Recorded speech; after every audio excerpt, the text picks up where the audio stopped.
सर्वत्र समबुद्धयः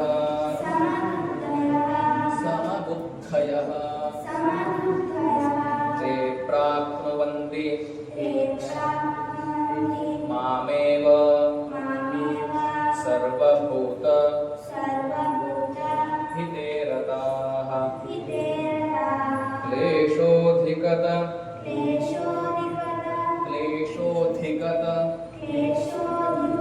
ग्रस्तेषां अव्यक्ता सक्तचेतसाम् अव्यक्ता हि गतिरदुःखम् देहवद्भिः प्रवाप्यते ये तु सर्वाणि कर्माणि मयि सन्न्यस्य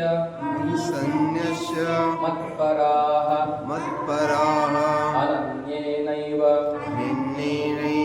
योगेन मां ध्यायन्त उपासते तेषामहं समुद्धर्ता मृत्युसंसार सागरात् भवामि न चिरात् पार्थ मय्यावेशित चेतसा मय्येव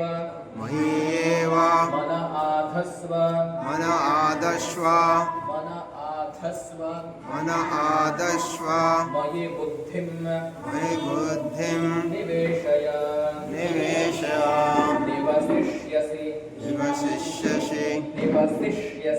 निवसिष्यसि मय्येव अत ऊर्ध्वं न संशयः अथ चित्तं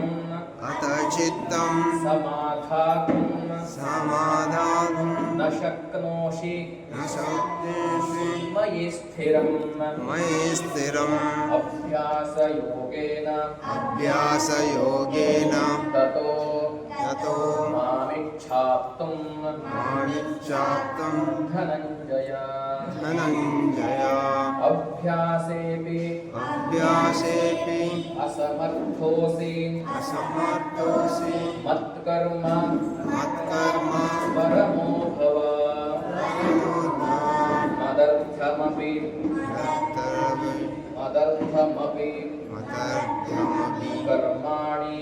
कर्माणि कुर्वन् सिद्धिम् अवाप्स्यसि अथैतदपि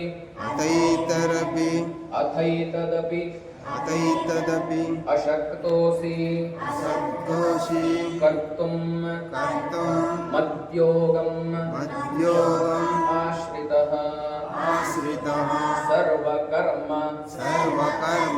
फलत्यागं ततः कुरु यदात्मवान् श्रेयो हि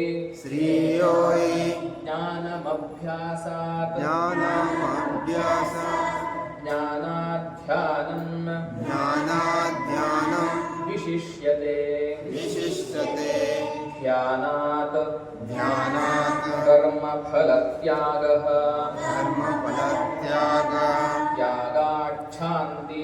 त्यागाच्छान्ति अनन्तरम् अद्वेष्टा सर्वभूतानां मैत्रः करुण एव च निर्ममो निरहङ्कारः समदुःख सुखक्षमी सन्तुष्टः सततं योगी यदात्मा दृढनिश्चयः मय्यर्पितः मनोबुद्धिः यो मद्भक्तः समे मे प्रियः यस्मान्नो यस्मान्नो द्विजते लोको विजते लोको लोकान्नो लोकान्नो द्विजते च यः विदचे च यः हर्षामर्ष हर्षामर्ष भयोद्वेगैः भयोद्वेगैः मुक्तो यः मुक्तो यः स च मे प्रियः स च मे प्रियः अनपेक्षः अनपेक्षः शुचिर्दक्ष दक्ष उदासीनो उदासीनो गतौ व्यथः गतौ यतः सर्वारम्भ सर्वारम्भ परित्यागी परित्यागी यो मद्भक्तः यो मद्भक्तः स मे प्रियः स मे प्रियः यो न हृष्यति यो न हर्षति न द्वेष्टि न द्वेष्टि न शोचति न शोचति न काङ्क्षति न काङ्क्षति शुभाशुभ शुभाशुभ परित्यागी परित्यागी भक्तिमान् भक्तिमान् यः स मे प्रियः यश मे प्रियः समशत्रौ च समशत्रौ च मित्रे च मित्रे च तथा तथा मानापमानयोः मानापमानयोः शीतोष्ण शीतोष्ण सुखदुःखेषु सुखदुःखेषु समसङ्ग समसङ्ग विवर्जितः विवर्जितः ಹರ್ಷ ಭಯೋದ್ವೇಗೈ ಮುಕ್ತೋ ಯಃ ಸ ಚ ಮೇ ಪ್ರಿಯ. ಹರ್ಷ ಅಹರ್ಷ ಅಂದರೆ ಅತಿಯಾದಂತಹ ನಗು. ನಮಗೇನೋ ಒಂದು ಖುಷಿ ಆದಾಗ ಬಹಳ ನಾವು ನಕ್ಕು ಬಿಡ್ತೇವೆ, ದುಃಖ ಆದಾಗ ಕಣ್ಣೀರು ಸುರಿಸ್ತೇವೆ. ಅಂದರೆ ಹರ್ಷವೂ ಕೂಡ ಸಮನಾಗಿ ಸ್ವೀಕರಿಸಬೇಕು, ಅಹರ್ಷವನ್ನು ದುಃಖವನ್ನು ಕೂಡ ಸಮನಾಗಿ ಸ್ವೀಕರಿಸುವಂಥ ಶಕ್ತಿ ನಮ್ಮ ಮನಸ್ಸಿಗೆ ಬರಬೇಕು. ಅಂತಹ ವ್ಯಕ್ತಿ ನನಗೆ ತುಂಬ ಪ್ರಿಯ ಅಂತ ಹೇಳ್ತಾನೆ. ಹಾಗೂ 16ನೇ ಶ್ಲೋಕ ಹೇಳ್ತದೆ, ಅನಪೇಕ್ಷ ಶುಚಿರ್ದಕ್ಷ ಉದಾಸೀನೋ ಗತವ್ಯಥಃ ಸರ್ವಾರಂಭ ಪರಿತ್ಯಾಗಿ ಭಕ್ತಿಮಾನ್ ಯಸ್ ಸ ಮೇ ಪ್ರಿಯ ಅಂತ ಹೇಳ್ತದೆ. ಯಾವುದೇ ಅಪೇಕ್ಷೆ ಇಲ್ಲದಿರುವ, ಅಂದರೆ ಉದಾಹರಣೆ ಗೋವಿಂದ ಗುರುಜಿಗಳು ಯಾವುದೇ ಒಂದು 10 100 ಸಾವಿರಾರು ಜನ ಸೇರಿದ್ರು ಕೂಡ ಅವ್ರ ಕಿಸೆಗೆ ಎಷ್ಟು ದುಡ್ಡು ನನಗೆ ಬರ್ಬೋದು ಅಂತ ವಿಚಾರ ಅವರು ಇನ್ನೂ ತನಕ ಮಾಡಲಿಲ್ಲ. ಅನಪೇಕ್ಷ, ಯಾರಿಂದ ನಾವು ಅಪೇಕ್ಷೆ ಪಡುವುದಿಲ್ಲ. ಶುಚಿರು ದಕ್ಷ, ಶುಚಿ ಅಂದ್ರೇನು? ಸ್ವಚ್ಛವಾದ ಬಟ್ಟೆ ಹಾಕೊಂಡ್ರೆ ಆಯ್ತಾ, ಅದು ಸ್ವಚ್ಛ ಅಷ್ಟೇ, ಶುಚಿ ಆಗುವುದಿಲ್ಲ. ಅಂತರ್ಬಾಹ್ಯ ಶುದ್ಧಿ ಅಂದರೆ ಅಂತರಂಗದಲ್ಲೂ ಶುದ್ಧಿ, ಬಹಿರಂಗದಲ್ಲೂ ಶುದ್ಧಿ ಅಲ್ವಾ? ಆ ರೀತಿಯಾದಂಥ ಮನುಷ್ಯ ಅಂದರೆ ಮತ್ತೊಬ್ಬನಿಗೆ ನಾವು ಕೇಳು ಬಯಸಬಾರದು, ಮತ್ತೊಂದಿಗೆ ನಾವು ಕೇಳು ಆಗಬಾರದು. ಹಾಗೆ ಬರೀ ಮೇಲ್ನೋಟಕ್ಕೂ ಶುಚಿಯಾಗಿ ಸ್ವಚ್ಛವಾಗಿದ್ದರಾಗಲಿಲ್ಲ, ನಮ್ಮ ಮನಸ್ಸನ್ನು ಸ್ವಚ್ಛವಾಗಿ ಶುಚಿಯಾಗಿ ಯಾರಿಟ್ಟುಕೊಂಡಿರ್ತಾನೋ ಶುಚಿರು ದಕ್ಷನಾಗಿ ಅಂತಂದರೆ ನನ್ನ ತಪ್ಪನ್ನು ನೇರವಾಗಿ ಬಿಚ್ಚಿಡುವಂಥ ಪ್ರಯತ್ನ ಮಾಡಬೇಕು. ನನ್ನ ಕೈಯಿಂದ ಬಾಯಿನ ತಪ್ಪಾಗಿ ಹೋಯಿತು, ಆವಾಗ ನಾನು ನನ್ನ ತಪ್ಪನ್ನು ಮುಚ್ಚಾಕೊಳ್ಳಿಕ್ಕೆ ನನ್ನ ಮುಖ ಮುಚ್ಕೊಳ್ಬಾರ್ದು. ಈಗ ಅಪರಾಧಿಗಳನ್ನ ಕರ್ಕೊಂಡು ಹೋಗ್ಲಿಕ್ಕೆ ಏನು ಮಾಡ್ತಾರೆ? ಮುಸ್ಕಾಕೊಂಡು ಹೋಗ್ತಾರೆ. ಅವನ ಮುಖ ಮತ್ತೊಬ್ಬರಿಗೆ ಕಾಣಬಾರ್ದು, ಅದು ಮತ್ತಷ್ಟು ತಪ್ಪು. ಯಾಕೆಂದ್ರೆ ಅವನಿಂದ ಮತ್ತಷ್ಟು ತಪ್ಪಾದರೆ ಸಮಾಜ ಕೆಟ್ಟದ್ದಾಗ್ತದಲ್ಲ, ಸಹಜವಾದ ವಿಷಯ. ಹಾಗಾಗಿ ನನ್ನ ತಪ್ಪನ್ನು ಕೂಡ ಬಿಚ್ಚಿಡುವಂಥ ಮನಸ್ಸನ್ನು ನಾವು ಮಾಡಬೇಕು. ಉದಾಹರಣೆ, ನೀವು ಸರಿಯಾಗಿ ಒಪ್ಕೊಂಡ್ಬಿಟ್ರಿ, ಯಾರ್ಯಾರು 2 ಹತ್ತಿ ಕೈಕಾಲು ಮುಖ ನಮಸ್ಕಾರ ಯಾರ್ಯಾರು ಮಾಡೋದಿಲ್ಲ ಅಂತ ಕೇಳಿದಾಗ 2-3 ಜನ ಕೈ, ಮತ್ತಾರು ಎತ್ತಿಲ್ಲ. ಅಂದರೆ ನಾವು ಸತ್ಯವನ್ನು ಹೇಳಬೇಕು ದೇವಸ್ಥಾನಕ್ಕೆ ಬಂದಳುವಂಥದ್ದು ನಮಗೆ ಅರ್ಥ ಆಗದೆ ಅಂತೇಳಿ. ದಕ್ಷ ಉದಾಸೀನ ಅತಿ ಆಸಕ್ತಿ ಯಾವುದೋ ಒಂದು ವಿಷಯದ ಕಾಣಿಸ್ತೇವೆ ನಾವು, ಅತಿಯಾದಂಥ ಆಸಕ್ತಿ. ಉದಾಹರಣೆ, ಕುರ್ಕುರೆ ತಿನ್ನೋದಿರ್ಬೋದು, ಗೋಬಿ ಮಂಚೂರಿ ತಿನ್ನೋದಿರ್ಬೋದು. ಉದಾಸೀನ ಆಗಿರ್ಬೇಕು, ಅಂದರೆ ಅದು ಹಿತಮಿತವಾಗಿದ್ದರೆ ಎಷ್ಟು ಏನು ಹೇಳುವಂಥದ್ದು ಉದ್ದ ಆಗಲ್ಲ, ಅಳಿಬೇಕು ನಾವು. ಗತವ್ಯತಃ ಸರ್ವಾರಂಭ ಪರಿತ್ಯಾಗಿ ಯೋಮದ್ ಭಕ್ತ ಸಮಯ ಪ್ರಿಯ. ಅಂದರೆ ಈ ರೀತಿಯ ಎಲ್ಲ ವಿವೇಚನೆಯುವಂಥ ವ್ಯಕ್ತಿ ನನಗೆ ಪ್ರಿಯ ಅಂತ ಹೇಳಿ ಕೃಷ್ಣ ಹೇಳ್ತಾನೆ. ಮುಂದೆ 17ನೇ ಶ್ಲೋಕ, ಯೋನ ಹೃಷ್ಯತಿ ನ ದ್ವೇಷ್ಟಿ ನ ಶೋಚತಿ ನ ಕಾಂಕ್ಷತಿ ಶುಭಾಶುಭ ಪರಿತ್ಯಾಗಿ ಭಕ್ತಿಮಾನ್ ಯಸ್ ಸಮಯ ಪ್ರಿಯ. ಯಾರು ಎಂದೂ ಹರ್ಷಿತನಾಗುವುದಿಲ್ಲವೋ. ಉದಾಹರಣೆ ಅದೇ ಹಿಂದಿನ ಮಂದ ಅರ್ಥನೇ ಹೇಳ್ತದೆ, ಬಹಳ ಕಕ ಕಕ ಕಕ ನಗುತ್ತಾರೆ ಒಬ್ಬರು, ಕಾರಣವೇ ಇರೋದಿಲ್ಲ. ಕಾರಣ ಇದ್ದು ಮುಗುಳ್ನಗಬೇಕು, ಕಾರಣ ಇಲ್ಲದೆ ನಕ್ಕರೇನಾಗ್ತಾರೆ, ಆ ನಗುವಿಗೆ ಅರ್ಥ ಇರೋದಿಲ್ಲ. ನೋಡಿರಬಹುದು ಶಾಲೆ ಕ್ಲಾಸಲ್ಲಿ ನೋಡು, ಹೋ ಹೋ ಹೋ ಹೋ ಅಂತ ನಗ್ತಾ ಇರ್ತಾರೆ. ಸುಮ್ಮನೆ ನಗ್ತಾನೆ, ಅಂದ್ರೆ ಆ ನಗುವಿಗೆ ಬೆಲೆ ಇಲ್ಲ ಅಂತ ಹೇಳಿ. ಯೋನ ಹೃಷ್ಯತಿ ನ ದ್ವೇಷ್ಟಿ, ಸುಮ್ಮನೆ ನಿನಗೆ ಹೆಚ್ಚು ಮಾರ್ಕ್ಸ್ ಬಂತು ಅಂದ್ರೆ ಮತ್ತೊಬ್ಬನಿಗೆ ಹೊಟ್ಟೆ ಕಿಚ್ಚಾಗ್ತದೆ, ದ್ವೇಷ ಅಸೂಯೆಗಳು ಪ್ರಾರಂಭ ಆಗ್ತದೆ. ಈಗ ಒಬ್ಬನು ಏನೋ ಒಂದು ಒಳ್ಳೆ ಬೆಳವಣಿಗೆ ಏರ್ತಾ ಇದ್ದಾನೆ, ಬಿಸ್ನೆಸ್ ಏರ್ತಾ ಉಂಟು, ವ್ಯಾಪಾರ ಚೆನ್ನಾಗಿ ಆಗ್ತಾ ಉಂಟು ಅಂದರೆ ಪಕ್ಕದವನಿಗೆ ದ್ವೇಷ ಹುಟ್ಟುತ್ತದೆ, ಅವನಿಗೆ ಏನಾದ್ರು ಮಾಡಿ ತಗ್ಗಿಸ್ಬೇಕು ಅಂತ ಪ್ರಯತ್ನ ಮಾಡ್ತಾನೆ. ನ ದ್ವೇಷ್ಟಿ, ಆ ರೀತಿ ಮಾಡಬಾರದು. ನ ಶೋಚತಿ, ಒಂದು ವೇಳೆ ನಮಗೆ ಕಷ್ಟ ಆದರೂ ಕೂಡ ಶೋಕಿಸಬಾರದು, ಅತಿಯಾದಂಥ ಶೋಕ ನಾವು ಪಡಬಾರದು. ನ ಶೋಚತಿ ನ ಕಾಂಕ್ಷತಿ, ಹಠಪಟ್ಟಾದರೂ ಅವನನ್ನು ತಲೆ ಕೆಳಗೆ ಮಾಡಬೇಕು ಅಂತ ಹೇಳಿ ಆ ರೀತಿಯಾದ ವಿಚಾರಕ್ಕೆ ನಾವು ಹೋಗಬಾರ್ದು, ಆ ರೀತಿಯ ಆಕಾಂಕ್ಷೆಯನ್ನು ಇಟ್ಕೊಳ್ಳಬಾರದು. ನ ಕಾಂಕ್ಷತಿ ಶುಭಾಶುಭ ಪರಿತ್ಯಾಗಿ, ಶುಭ ಅಶುಭ ಅವನಿಂದ ಮೊನ್ನೆ ಹೇಳ್ದಂಗೆ ಕೆಟ್ಟದ್ದು ಒಳ್ಳೇದು ನಮ್ಮಲ್ಲೇ ಇರ್ತದೆ, ಕೆಟ್ಟದ್ದು ಒಳ್ಳೇದು ನಮ್ಮ ಕೈಯಿಂದನೇ ಘಟಿಸ್ತದೆ, ಕೆಟ್ಟದ್ದು ಒಳ್ಳೇದು ನಮ್ಮ ಮನಸ್ಸೇ ವಿಚಾರ ಮಾಡ್ತದೆ. ಶುಭ ಹಾಗೂ ಅಶುಭ ಎರಡನ್ನೂ ತ್ಯಾಗ ಮಾಡಬೇಕು. ಅಂದರೆ ಒಳ್ಳೇದನ್ನು ನಾವು ಒಳ್ಳೇದೊಂದೇ ನಾವು ಹೇಳ್ಕೊಳ್ತೇವೆ, ಏನಾದ್ರೂ ನಾವು ಒಳ್ಳೆ ಕೆಲಸ ಮಾಡಿದ್ದನ್ನು 10 ಸರ್ತಿ ಹೆಚ್ಚಿಗೆ ಹೇಳ್ಕೊಳ್ತೇವೆ ನೋಡಿ ಅಲ್ವಾ. ಹೆಂಗೆ ಒಂದು ದೇವಸ್ಥಾನಕ್ಕೆ ಒಂದು ಕಾಣಿಕೆ ದೇಣಿಗೆ ಕೊಟ್ಟರು ಕೂಡ ಏನು ಮಾಡ್ತೇವೆ, ಹೆಸರು ಮಾಡಬೇಕು, ಅನೌನ್ಸ್ ಮಾಡಬೇಕು, ಮೈಕಲ್ಲಿ ಹೇಳಬೇಕು ಅಲ್ವಾ. ಶುಭಾಶುಭ ಅಂದರೆ ಶುಭವನ್ನೇ ಸ್ವೀಕರಿಸ್ತೇವೆ, ಅವ್ರಿಗೆ ಕರೆಕ್ಟ್ ಮೇಲೆ ಇರಬೇಕು ಹೆಸರು, ಇಲ್ಲಿದ್ರೆ ಹಣ ಕೊಡುವುದಿಲ್ಲ, ಬೋರ್ಡ್ ಹಾಕಬೇಕು, ಕಟೌಟ್ ಹಾಕಬೇಕು ಅಲ್ವಾ. ಶುಭಾಶುಭ ಪರಿತ್ಯಾಗಿ ಅದೆಲ್ಲ ನಾವು ಮನಸ್ಸಲ್ಲಿ ಇಟ್ಕೊಳ್ಬಾರ್ದು. ಶುಭಾಶುಭ ಪರಿತ್ಯಾಗಿ ಭಕ್ತಿಮಾನ್, ಭಕ್ತಿಯಿಂದ ಕೂಡಿರುವಂತಹ ವ್ಯಕ್ತಿ ನನಗೆ ಪ್ರೀತಿ ಅಂತ ಹೇಳ್ತಾನೆ ಕೃಷ್ಣ. ಹಾಗೆ 18ನೇ ಶ್ಲೋಕ, ಸಮಶತ್ರೌ ಚ ಮಿತ್ರೇ ಚ ತಥಾ ಮಾನಾಪಮಾನಯೋ ಶೀತೋಷ್ಣ ಸುಖ ದುಃಖೇಶು ಸಮಸಂಗ ವಿವರ್ಜಿತಃ ಅಂತ ಹೇಳಿ. ಯಾರು ಶತ್ರು ಹಾಗೂ ಮಿತ್ರರಲ್ಲಿ ಮಾನ ಅಪಮಾನಗಳಲ್ಲಿ ಸಮನಾಗಿರ್ತಾನೋ, ಎಷ್ಟು ಕಷ್ಟ ನೋಡಿ. ಶತ್ರು ಹಾಗೂ ಮಿತ್ರರಲ್ಲಿ ಸಮನಾಗಿರ್ಲಿಕ್ಕೆ ಆಗ್ತದೆಯಾ? ಆಗ್ತದೆಯಾ?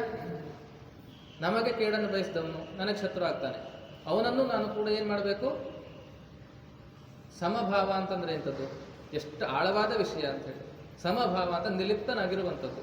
ಯಾಕೆಂದರೆ ನಾನು ಮಾಡ್ತೇನೆ ಹೇಳುವಂಥದ್ದು ಆಗಬಾರ್ದು, ನನ್ನಿಂದ ದೇವರು ಮಾಡಿಸ್ತಾನೆ ಆವಾಗ. ಹಾಗಾಗಿ ಶತ್ರು ಹಾಗೂ ಮಿತ್ರರಲ್ಲಿ ಸಮಭಾವ ಇಟ್ಕೊಳ್ಬೇಕು. ಏನಾಗಬೇಕು ಅದು ಹಾಗೇ ಆಗ್ತದೆ, ತಡಲಿಕ್ಕೆ ಯಾರಕ್ಕೂ ಸಾಧ್ಯ ಇಲ್ಲ. ಹಾಗೂ ಮಾನ ಅಪಮಾನ, ಏನೋ ನನ್ನಿಂದ ತಪ್ಪಾಗೋಯ್ತು, ಯಾರೋ ನಿಂದಿಸ್ತಾ ಇದ್ದಾರೆ, ಯಾರೋ ಚೀತು ಅಂತ ಉಗಿತಾ ಇದ್ದಾರೆ, ಆ ತಪ್ಪಿಗೆ ಅವರು ವಿಚಾರ ಮಾಡದೆ ಹೇಳುವಂಥದ್ದು ನನ್ನ ಪರಿಸ್ಥಿತಿ ಅವರಿಗೆ ಅರ್ಥ ಆಗಿರೋದಿಲ್ಲ. ಹಾಗೂ ಮಾನ ಸಮ್ಮಾನ ಅಪಮಾನ, ಎಷ್ಟು ವಿಶೇಷ ಶಬ್ದ ನೋಡಿ. ಒಮ್ಮೊಮ್ಮೆ ನಮಗೆ ಸಮ್ಮಾನ ಸಿಗ್ತದೆ, ಒಮ್ಮೊಮ್ಮೆ ಅಪಮಾನ ಆಗ್ತದೆ. ಆವಾಗ ಏನು ಮಾಡಬೇಕು? ನಾವು ತಾಳ್ಮೆಯಿಂದ ಕಾಯಬೇಕು. ಉದಾಹರಣೆ ನೋಡಿ, ಈಗಿನ ಶಿಕ್ಷಣ ಪದ್ಧತಿಯಲ್ಲಿ SSLC ಫೇಲ್ ಆದರೆ ನೇಣು ಹಾಕ್ಕೊಳ್ತಾರೆ, ಆತ್ಮಹತ್ಯೆ ಮಾಡ್ಕೊಳ್ತಾರೆ, ಏನಾದರೂ ಸಾಂಸಾರಿಕವಾಗಿ ಎದ್ದಾಟದಲ್ಲಿ ಬಿದ್ದರೆ ವಿಷ ಕುಡಿದು ಸಾಯ್ತಾರೆ ಅಲ್ವಾ. ಅಪಮಾನ ಆದ್ಕೊಂಡು ಏನು ಮಾಡ್ತಾರೆ? ಸಾಯುವಂಥ ನಿರ್ಣಯಕ್ಕೆ ಹೋಗ್ಬಿಡ್ತಾರೆ. ಆತ್ಮಹತ್ಯೆ ಘೋರ ಪಾಪ ಅಂತೇಳಿ. ಹಾಗಾಗಿ ಇದೆಲ್ಲ ನಾವು ಚರ್ಚೆ ಮಾಡುವಂಥದ್ದು ಇದೆಲ್ಲ. ಯಾಕೆ ಈ ರೀತಿ ಅಪರಾಧಗಳು ಹೆಚ್ಚಾಗ್ತಾ ಉಂಟು? ಮೊದಲು ಪೊಲೀಸ್ ಸ್ಟೇಷನ್ ಇತ್ತ ಇಷ್ಟೆಲ್ಲ, ಆಸ್ಪತ್ರೆಗಳಿತ್ತ, ಕೋರ್ಟ್ ಇಷ್ಟೆಲ್ಲ ಇತ್ತ, ಯಾಕಿರಲಿಲ್ಲ? ಆವಾಗ ಧರ್ಮ ಸ್ವಲ್ಪ ಜೀವಂತ ಇತ್ತು. ಈಗ ಅಧರ್ಮದತ್ತ ಹೋಗ್ತಾ ಉಂಟು ಅಂತೇಳಿ. ಯಾವ ರೀತಿ ಪೊಲೀಸ್ ಸ್ಟೇಷನ್ಗಳು ಕೋರ್ಟ್ಗಳು ಹೆಚ್ಚಾಯಿತೋ ಅಪರಾಧಗಳು ಹೆಚ್ಚಾಗ್ತೇ ಹೋಯ್ತು. ಯಾವ ರೀತಿ ಆಸ್ಪತ್ರೆ ಕಟ್ತೇ ಹೋದ್ರೂ ಆ ರೀತಿ ರೋಗಗಳು ಹೆಚ್ಚಾಗ್ತೇ ಹೋಯ್ತು. ಅದೇ ರೀತಿ ಸಮನಾಗಿದ್ದಾನೋ ಚಳಿ ಸೆಕೆ ಸುಖ ದುಃಖ. ಒಮ್ಮೆ ಏನಾಗ್ತದೆ? ಸೆಕೆ ಇರ್ತದೆ, ಒಂದ್ಸಲ ಚಳಿ ಆಗ್ತದೆ. ಈಗ ಉದಾಹರಣೆ, ಜೋರು ಮಳೆ ಬಂತು, ಯಾರು ಹೋಗ್ತಾರಪ್ಪ, ಇದಾಗ ಹೋಗುದ ಕತೆ ಎಲ್ಲ ಇದಂತ ಹೇಳ್ಕೊಂಡು ನಾವು ಕೂತ್ಕೊಂಡ್ರೆ ಇಷ್ಟೆಲ್ಲ ಜನರಿಗೆ ನಾವು ನಿರಾಸೆ ಮಾಡ್ದಂಗೆ ಆಗ್ತಿತ್ತು. ನೀವು ಕೂಡ ಅಷ್ಟೇ, ನಾಳೆ ಹೋದ್ರಾಯ್ತು ಅಂತ ಹೇಳಿ ಬಿಟ್ಟರೆ ನಿಮ್ಗೆ ಯಾರಿಗೂ ವಿಷಯ ಸಿಗ್ತಾ ಇರಲಿಲ್ಲ ಅಲ್ವಾ. ಚಳಿ ಸೆಕೆ ಸುಖ ದುಃಖ, ಒಂದ್ಸಲ ಖುಷಿ ಆಗ್ತದೆ, ಒಂದ್ಸಲ ನೋವಾಗುವಂಥ ವಿಷಯಗಳು ಘಟಿಸ್ತದೆ. ಒಂದ್ಸಲ ಟೀಚರ್ ಹೊಡಿದ್ರು ಹೋಮ್ವರ್ಕ್ ಮಾಡಿಲ್ಲ ಅಂದ್ಕೊಂಡು ಅಲ್ವಾ, ಹೊಡಿತ್ರ ಇಲ್ಲ ಹೇಳ್ಕೊಂಡು ಟೀಚರ್ ಮೇಲೆ ಸಿಟ್ಟು ಮಾಡೋದಾ ನಾವು? ಅಲ್ಲ, ನಾವು ಮಾಡಲಿಲ್ಲ ಅಂತ ಕೇಳಿದ್ದಕ್ಕೆ ಹೊಡೆದದ್ದಲ್ವ ಅವರು, ಮಾಡಿದ್ರೆ ಹೊಡಿತಿದ್ರಾ? ಇಲ್ಲ. ಅದೇ ರೀತಿ ಸುಖ ದುಃಖ ಆಗ್ತದೆ. ಹಾಗೂ ಮೊದಲಾದ ದ್ವಂದ್ವಗಳಲ್ಲಿ ಅದೇ ರೀತಿ ಇಡೀ ಜೀವನ ಪರ್ಯಂತರೂ ಕೂಡ ನಮ್ಮ ಜೀವನ ದ್ವಂದ್ವದಲ್ಲಿ ಕೂಡಿರುತ್ತದೆ. ನಾವು ಎಷ್ಟೇ ಒಂದು ಜನರಾದರೂ ಒಳ್ಳೆ ಜನರಾದರೂ ಕೂಡ ನಮ್ಮಿಂದ ಕೂಡ ಕೆಟ್ಟದ್ದು ಘಟಿಸ್ತಾ ಇರ್ತದೆ, ಒಳ್ಳೆಯದು ಕೆಟ್ಟದ್ದು ಇದ್ದೇ ಇರ್ತದೆ. ಮೋಸ ವಂಚನೆ ಮಾಡಲೇಬೇಕಾಗಿರ್ತದೆ, ವ್ಯಾಪಾರವನ್ನು ಮಾಡಲೇಬೇಕಾಗಿರುತ್ತೆ, ಮಾಡದೆ ಹೋಗಿ ಸುಳ್ಳು ಹೇಳ್ದಿರೋದು ಸಾಧ್ಯ ಇಲ್ಲ. ಆ ರೀತಿ ದ್ವಂದ್ವಗಳಲ್ಲಿ ಸಮಚಿತ್ತನಾಗಿರಬೇಕು, ಒಂದೇ ಮನಸ್ಥಿತಿ ನಾವು ಕಾಯ್ದುಕೊಳ್ಬೇಕು. ಹಾಗಾಗಿ ಇಂತಹ ವ್ಯಕ್ತಿ ನನಗೆ ಪ್ರಿಯನಾದವನು ಅಂತ ಹೇಳಿರ್ತಾನೆ. ಅದೇ ರೀತಿ 19ನೇ ಶ್ಲೋಕ, ತುಲ್ಯನಿಂದ ಸ್ತುತಿರಮೋನಿ ಸಂತುಷ್ಟೋ ಏನ ಕೇನಚಿತ್ ಅನಿಕೇತ ಸ್ಥಿರಮತಿ ಭಕ್ತಿಮಾನ್ ಮೇ ಪ್ರಿಯೋ ನರಃ ಇಡೀ ನರರಲ್ಲಿ, ಇಡೀ ಮನುಷ್ಯ ಜನ್ಮರಲ್ಲಿ, ಮನುಷ್ಯ ಯಾರ್ಯಾರಿಗೆ ಜನ್ಮ ಸಿಕ್ಕದೆಯೋ ಅವರಲ್ಲಿ ಈ ರೀತಿ ವ್ಯವಸ್ಥೆ ಯಾರಿಗುಂಟೋ, ಈ ರೀತಿ ಲಕ್ಷಣಗಳು ಯಾರುಂಟೋ ಅವರು ನನಗೆ ಪ್ರಿಯ ಅಂತ ಹೇಳ್ತಾನೆ. ಯಾವ ರೀತಿ ಅಂತ ಕೇಳಿದ್ರೆ, ತುಲ್ಯ ನಿಂದ ಸ್ತುತಿರ ಮೌನಿ, ನಿಂದೆ ಹಾಗೂ ಸ್ತುತಿ. ನಿಂದೆ ಅಂತಂದ್ರೆ ಒಬ್ಬನನ್ನ ತೆಗಳುವಂಥದ್ದು, ಸ್ತುತಿ ಅಂತಂದ್ರೆ ಹೊಗಳುವಂಥದ್ದು. ಉದಾಹರಣೆ ಮತ್ತೆ ಪುನಃ ಅದೇ ಪಾಯಿಂಟಿಗೆ ಬರುವ, ಒಂದು ಒಳ್ಳೆ ಏನೋ ಕೆಲಸ ಮಾಡಿರ್ತಾನೆ, ಅವನಿಗೆ ತನ್ನ ಸ್ತುತಿ ಮಾಡ್ತಾರೆ, ತನ್ನನ್ನು ಹೊಗಳ್ತಾರೆ, ಈ ಜನ ಭಯಂಕರ ಅಂತ ಹೇಳಿ ಸನ್ಮಾನ ಮಾಡ್ತಾರೆ ಅಂತ ಅವನು ತಿಳ್ಕೊಂಡು ಮಾಡಿರ್ತಾನೆ. ಒಂದು ವೇಳೆ ಅವನಿಗೆ ಮಾಡಲೇ ಇಲ್ಲ ಹಾಳಾದ್ರೆ ಮತ್ತೊಂದು ಸತ್ಯ ಅವನಿಗೆ 1 ರೂಪಾಯಿ ಕೊಡೋದಿಲ್ಲ. ಅವನು ಯಾವ ಸೇವೆಗೂ ಸಹಕಾರ ಅವನಿಲ್ಲ. ನೋಡಿಬೇಕಾರೆ ಇಷ್ಟು ನಿರಂತರವಾಗಿ ನಡೀತಾ ಉಂಟು ಆ ರೀತಿಯಾದಂಥ ವ್ಯವಸ್ಥೆ ಹೇಳಿ. ಸ್ತುತಿ, ಹೊಗಳೋದು, ತೆಗೊಳ್ಳೋದು ಎರಡನ್ನೂ ನಾವು ಮಾಡ್ಕೊಳ್ಬಾರದು ಅಂತೇಳಿ. ಈಗ ನಾನೇನೋ ಒಂದು ಒಳ್ಳೆ ಕೆಲಸ 25 ಕಡೆ ಹೇಳ್ಕೊಳ್ಳೋದು, 25ಕ್ಕೆ ತಿಳಿಸೋದು ಮಾಡಿದ್ರೆ ಏನಾಗ್ತದೆ, ನಂದು ಆತ್ಮಸ್ತುತಿ ಆಗ್ತದೆ, ಅದು ಕೂಡ ಪಾಪ. ನಿಂದೆ, ಮತ್ತೊಬ್ಬನ ನಿಂದೆ ಮಾಡುವಂಥದ್ದು ತಪ್ಪೇ. ಹಿಂದೆ ಮುಂದೆ ವಿಚಾರ ಗೊತ್ತಿಲ್ಲದೆ ನಿಂದೆ ಮಾಡುವಂಥದ್ದು ತಪ್ಪು. ಈಗ ಒಬ್ಬಿಬ್ಬರ ವಿಷಯ ಅಲ್ಲ, ಪ್ರತಿ ವ್ಯಕ್ತಿಗಳು ಹೀಗೆ ವಿಚಾರ ಮಾಡಬೇಕಾಗ್ತದೆ, ಆವಾಗ ಸರಿಯಾಗಿರ್ತದೆ. ಸ್ತುತಿರ ಮೌನಿ, ಮೌನವಾಗಿರಬೇಕು. ಮೌನ ಅಂತಂದ್ರೆ ಬರೇ ಬಾಯಿ ಮುಚ್ಕೊಂಡಿರೋದಲ್ಲ ಅಲ್ವಾ, ಒಳಗಿನಿಂದ ಮೌನವಾಗಿರಬೇಕು ಅಲ್ವಾ. ಒಳಗಿಂದ ಎಷ್ಟೋ ಕುದಿತಾ ಇರ್ತದೆ, ಈ ಜಮೀನು ವಿಷಯಕ್ಕೆ, ದಾರಿ ವಿಷಯಕ್ಕೆ, ನೀರಿನ ವಿಷಯಕ್ಕೆ, ಪ್ರತಿಯೊಂದು ಕೋರ್ಟ್ ಕಚೇರಿ ವಿಷಯಕ್ಕೆ ಮನಸ್ಸು ಅಂತಂದ್ರೆ ಪ್ರತಿ ಹಗಲು ರಾತ್ರಿ ಕುದಿತಾ ಇರ್ತದೆ. ಅವನಿಗೆ ಯಾವತ್ತೂ ಮೌನಿ ಅಂತ ಹೇಳಿಕ್ಕೆ ಸಾಧ್ಯನೇ ಇಲ್ಲ. ಸ್ತುತಿರ ಮೌನಿ. ಸಂತುಷ್ಟೋ ಏನಕ್ಕೆ ಏನಿದೆ, ಸಂತುಷ್ಟನಾಗಿರ್ಬೇಕು. ಸಂತುಷ್ಟ ಅಂತಂದ್ರೆ ಎಷ್ಟು ಕೋಟಿ ಹಣ ಮಾಡಿದ್ರು ಕೂಡ ಅವನ ಸಮಾಧಾನ ಸಿಕ್ಕಿರೋದಿಲ್ಲ. ಎಷ್ಟು ಎಕರೆಗಟ್ಟಲೆ ಜಮೀನು ಖರೀದಿ ಮಾಡಿದ್ರು ಅವನಿಗೆ ತನಗೆ ಸಾಕು ಅಂತ ಅನಿಸೋದಿಲ್ಲ. ಎಷ್ಟು ಇನ್ನು ಕೋಟಿಗಟ್ಟಲೆ ಹಾಕಿ ಮನೆ ಕಟ್ಟಿದ್ರು ಕೂಡ ಮನೆಯಲ್ಲಿ ನೆಮ್ಮದಿ ಇರೋದಿಲ್ಲ, ನೆಮ್ಮದಿನೇ ಇಲ್ಲ, ಸಂತುಷ್ಟ ಇಲ್ಲ, ಸಂತುಷ್ಟತೆ ಮನಸ್ಸಲ್ಲಿ ಇಲ್ಲ. ಯಾರಿಗೆ ಸಂತುಷ್ಟಿ ಇರುತ್ತದೆಯೋ ಮನನಶೀಲನೋ, ಸಂತುಷ್ಟೋ ಏನಕ್ಕೆ ಅನಿಕೇತ ಸ್ಥಿರಮತಿ. ಮನನಶೀಲ ಅಂತಂದ್ರೆ ಪುನಃ ಪುನಃ ಪುನಃ ನಾವು ಮನನ ಮಾಡ್ತಾ ಇರಬೇಕು. ಯಾರನ್ನ? ಪರಮಾತ್ಮನನ್ನ ಪುನಃ ಪುನಃ. ಹಾಗಾಗಿ ಪ್ರತಿನಿತ್ಯ ದೇವಸ್ಥಾನಕ್ಕೆ ಹೋಗಬೇಕು, ಪ್ರತಿನಿತ್ಯ ನಾವು ಆಚರಣೆ ಇಟ್ಕೊಳ್ಬೇಕು ಅನ್ನುವಂಥದ್ದು ಏನು ಕೇಳಿದ್ರೆ ಮನನ ಮಾಡಬೇಕು, ಅವನನ್ನ ಪುನಃ ಪುನಃ ಸ್ತುತಿಸಬೇಕು. ಯಾವುದೇ ವಿಧದಿಂದ ಶರೀರ ನಿರ್ವಾಹವಾಗುವುದರಲ್ಲಿ ಸದಾ ಸಂತುಷ್ಟನೋ, ಅಂದ್ರೆ ನಮ್ಮ ಹೊಟ್ಟೆಗೆ ಬಟ್ಟೆಗೆ ತೊಂದರೆ ಇಲ್ಲ, ದೇವ್ರು ಕೊಟ್ಟಿದ್ದಾನೆ ಹೇಳುವಂಥ ವ್ಯಕ್ತಿ ಸಂತುಷ್ಟನಾಗಿರ್ತಾನೆ. ಹಾಗೂ ವಾಸಸ್ಥಾನದ ಕುರಿತು ಮಮತೆ ಇಲ್ಲವೇ ಆಸಕ್ತಿ ರಹಿತನಾಗಿರುವನು. ವಾಸಸ್ಥಾನ ಅಂತಂದ್ರೆ ನಮ್ಮ ಮನೆ, ನಮ್ಮ ಜಮೀನು, ನಮ್ಮ ತೋಟ, ಈ ರೀತಿಯಾದಂಥ ವಾಸಸ್ಥಾನ, ನನ್ನದು ಬಂಗಲೆ, ನನ್ನದು ಅಂದ್ರೆ ನನ್ನದು ಹೇಳುವುದೇ ದೊಡ್ಡ ಭೂತ. ಅದನ್ನು ಬಿಟ್ಟುವಿನ ನಮಗೆ ಯಾವ ಜನದಲ್ಲೂ ಸುಖ ಸಿಗಲಿಕ್ಕೆ ಸಾಧ್ಯ ಇಲ್ಲ. ಹಾಗಾಗಿ ಸ್ಥಿರ ಬುದ್ಧಿಯುಳ್ಳ ಭಕ್ತಿ ಸಂಪನ್ನ ಪುರುಷನು ನನಗೆ ಪ್ರಿಯನು. ಆ ರೀತಿ ಆಸಕ್ತಿಯನ್ನು ನಾವು ಸ್ವಲ್ಪ ಕಡಿಮೆ ಮಾಡಬೇಕು, ಬಿಡ್ಲಿಕ್ಕಾಗುವುದಿಲ್ಲ, ಸ್ವಲ್ಪ ಕಡಿಮೆ ಮಾಡಬೇಕು ಅಂತ ಹೇಳ್ಬಹುದು. ಆ ರೀತಿಯಾದ ಭಕ್ತ ನನಗೆ ಪ್ರೀತಿಯಾಗ್ತಾ ಹೋಗ್ತಾನೆ. ಒಮ್ಮೆಲೆ ಕೇಳಿಬಿಟ್ರೆ ಯಾವುದು ನಮ್ಮ ಹತ್ರ ಆಗುದಲ್ಲ ಮರೆಯ ಆಗೋಗುದಲ್ಲ ಅದು ಅಂತ ಹೇಳಿ ಅನಿಸ್ಬಿಡ್ತದೆ. ಪ್ರತಿಯೊಬ್ಬರಿಗೂ ಹಾಗೆ ಅನಿಸ್ತದೆ. ಆದರೆ ಪ್ರಯತ್ನ ಮಾಡಿದರೆ ಎಲ್ಲವೂ ಸಮಾಧಾನ ಹುಡುಗಲಿಕ್ಕೆ ಸಾಧ್ಯ ಉಂಟು. ಹಾಗೆ 20ನೇ ಶ್ಲೋಕ ಏನು ಹೇಳ್ತಾರೆ ಕೇಳಿದ್ರೆ, ಏತು ಧರ್ಮ್ಯಾಮೃತಮಿದಂ ಯಥೋಕ್ತಂ ಪರ್ಯುಪಾಸತೆ ಶ್ರದ್ಧಾನ ಮತ್ಪರಮ ಭಕ್ತಾಸ್ತೇತೀವ ಮೇ ಪ್ರಿಯಾಃ. ಆದರೆ ಶ್ರದ್ಧೆಯಿಂದ ಕೂಡಿದ ಪುರುಷರು ನನ್ನಲ್ಲಿ ಪರಾಯಣರಾಗಿ ಈ ಮೇಲೆ ಹೇಳಿದ ಧರ್ಮಮಯ ಅಮೃತವನ್ನು ನಿಷ್ಕಾಮ ಪ್ರೇಮ ಭಾವದಿಂದ ಸೇವಿಸುವ ಭಕ್ತರು ನನಗೆ ಹೆಚ್ಚು ಪ್ರಿಯರು. ಇದೆಲ್ಲ ಬಿಡಿ, ಈ ಹೆಂಡತಿ, ಮಕ್ಕಳು, ಆಸ್ತಿ, ಅಂತಸ್ತು, ಬಂಗಾರ, ಒಡವೆ, ಐಶ್ವರ್ಯ ಅಷ್ಟನ್ನು ಒಂದು ಕಡೆಗೆ ಇಟ್ಬಿಡಿ. ಇಟ್ಟ ಮೇಲೆ ಶ್ರದ್ಧೆಯಿಂದ ಕೂಡಿದ ಪುರುಷರು, ಶ್ರದ್ಧೆಯಿಂದ ಮಾತ್ರ ಅವನ ಮನಸ್ಸಲ್ಲಿ ಇಟ್ಕೊಂಡ ಅಂತಾದ್ರೆ ಸುಲಭ. ಇದೆಲ್ಲ ಬಹಳ ಕಷ್ಟ ಅನ್ಸಿತ್ತಲ್ವ, ಈಗ ಇಲ್ಲಿ ಬಂದ ನಂತರ ಬಹಳ ಸುಲಭ ಆಗೋಯ್ತು. ಶ್ರದ್ಧೆಯಿಂದ ಕೂಡಿದ ಪುರುಷರು ಯಾರು ನಿಷ್ಕಾಮ ಪ್ರೇಮ ಭಾವದಿಂದ, ನಿಷ್ಕಲ್ಮಶ ಭಾವದಿಂದ ಭಗವಂತನನ್ನ ಆರಾಧನೆ, ಅನುಷ್ಠಾನ, ಪ್ರಾರ್ಥನೆ ಯಾರು ಮಾಡ್ತಾರೋ ಆ ಭಕ್ತ ನನಗೆ ತುಂಬ ಪ್ರೀತಿ ಅಂತ ಹೇಳಿ ಹೇಳ್ತಾನೆ. ಇಲ್ಲಿಗೆ 12ನೇ ಅಧ್ಯಾಯ ಮುಕ್ತಾಯ ಆಗ್ತದೆ. ಹಾಗೆ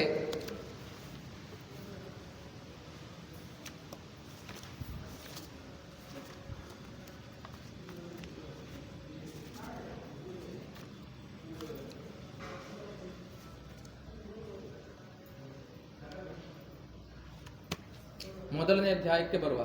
12ನೇ ಅಧ್ಯಾಯ ಸ್ವಲ್ಪ ಸುಲಭ ಇತ್ತು, ಹೇಳ್ಕೊಟ್ಟಾಯಿತು, ಹೇಳಿ ಆಯಿತು, ಅರ್ಥವನ್ನು ಹೇಳಿ ಆಯಿತು. 1ನೇ ಅಧ್ಯಾಯಕ್ಕೆ ಬರುವ.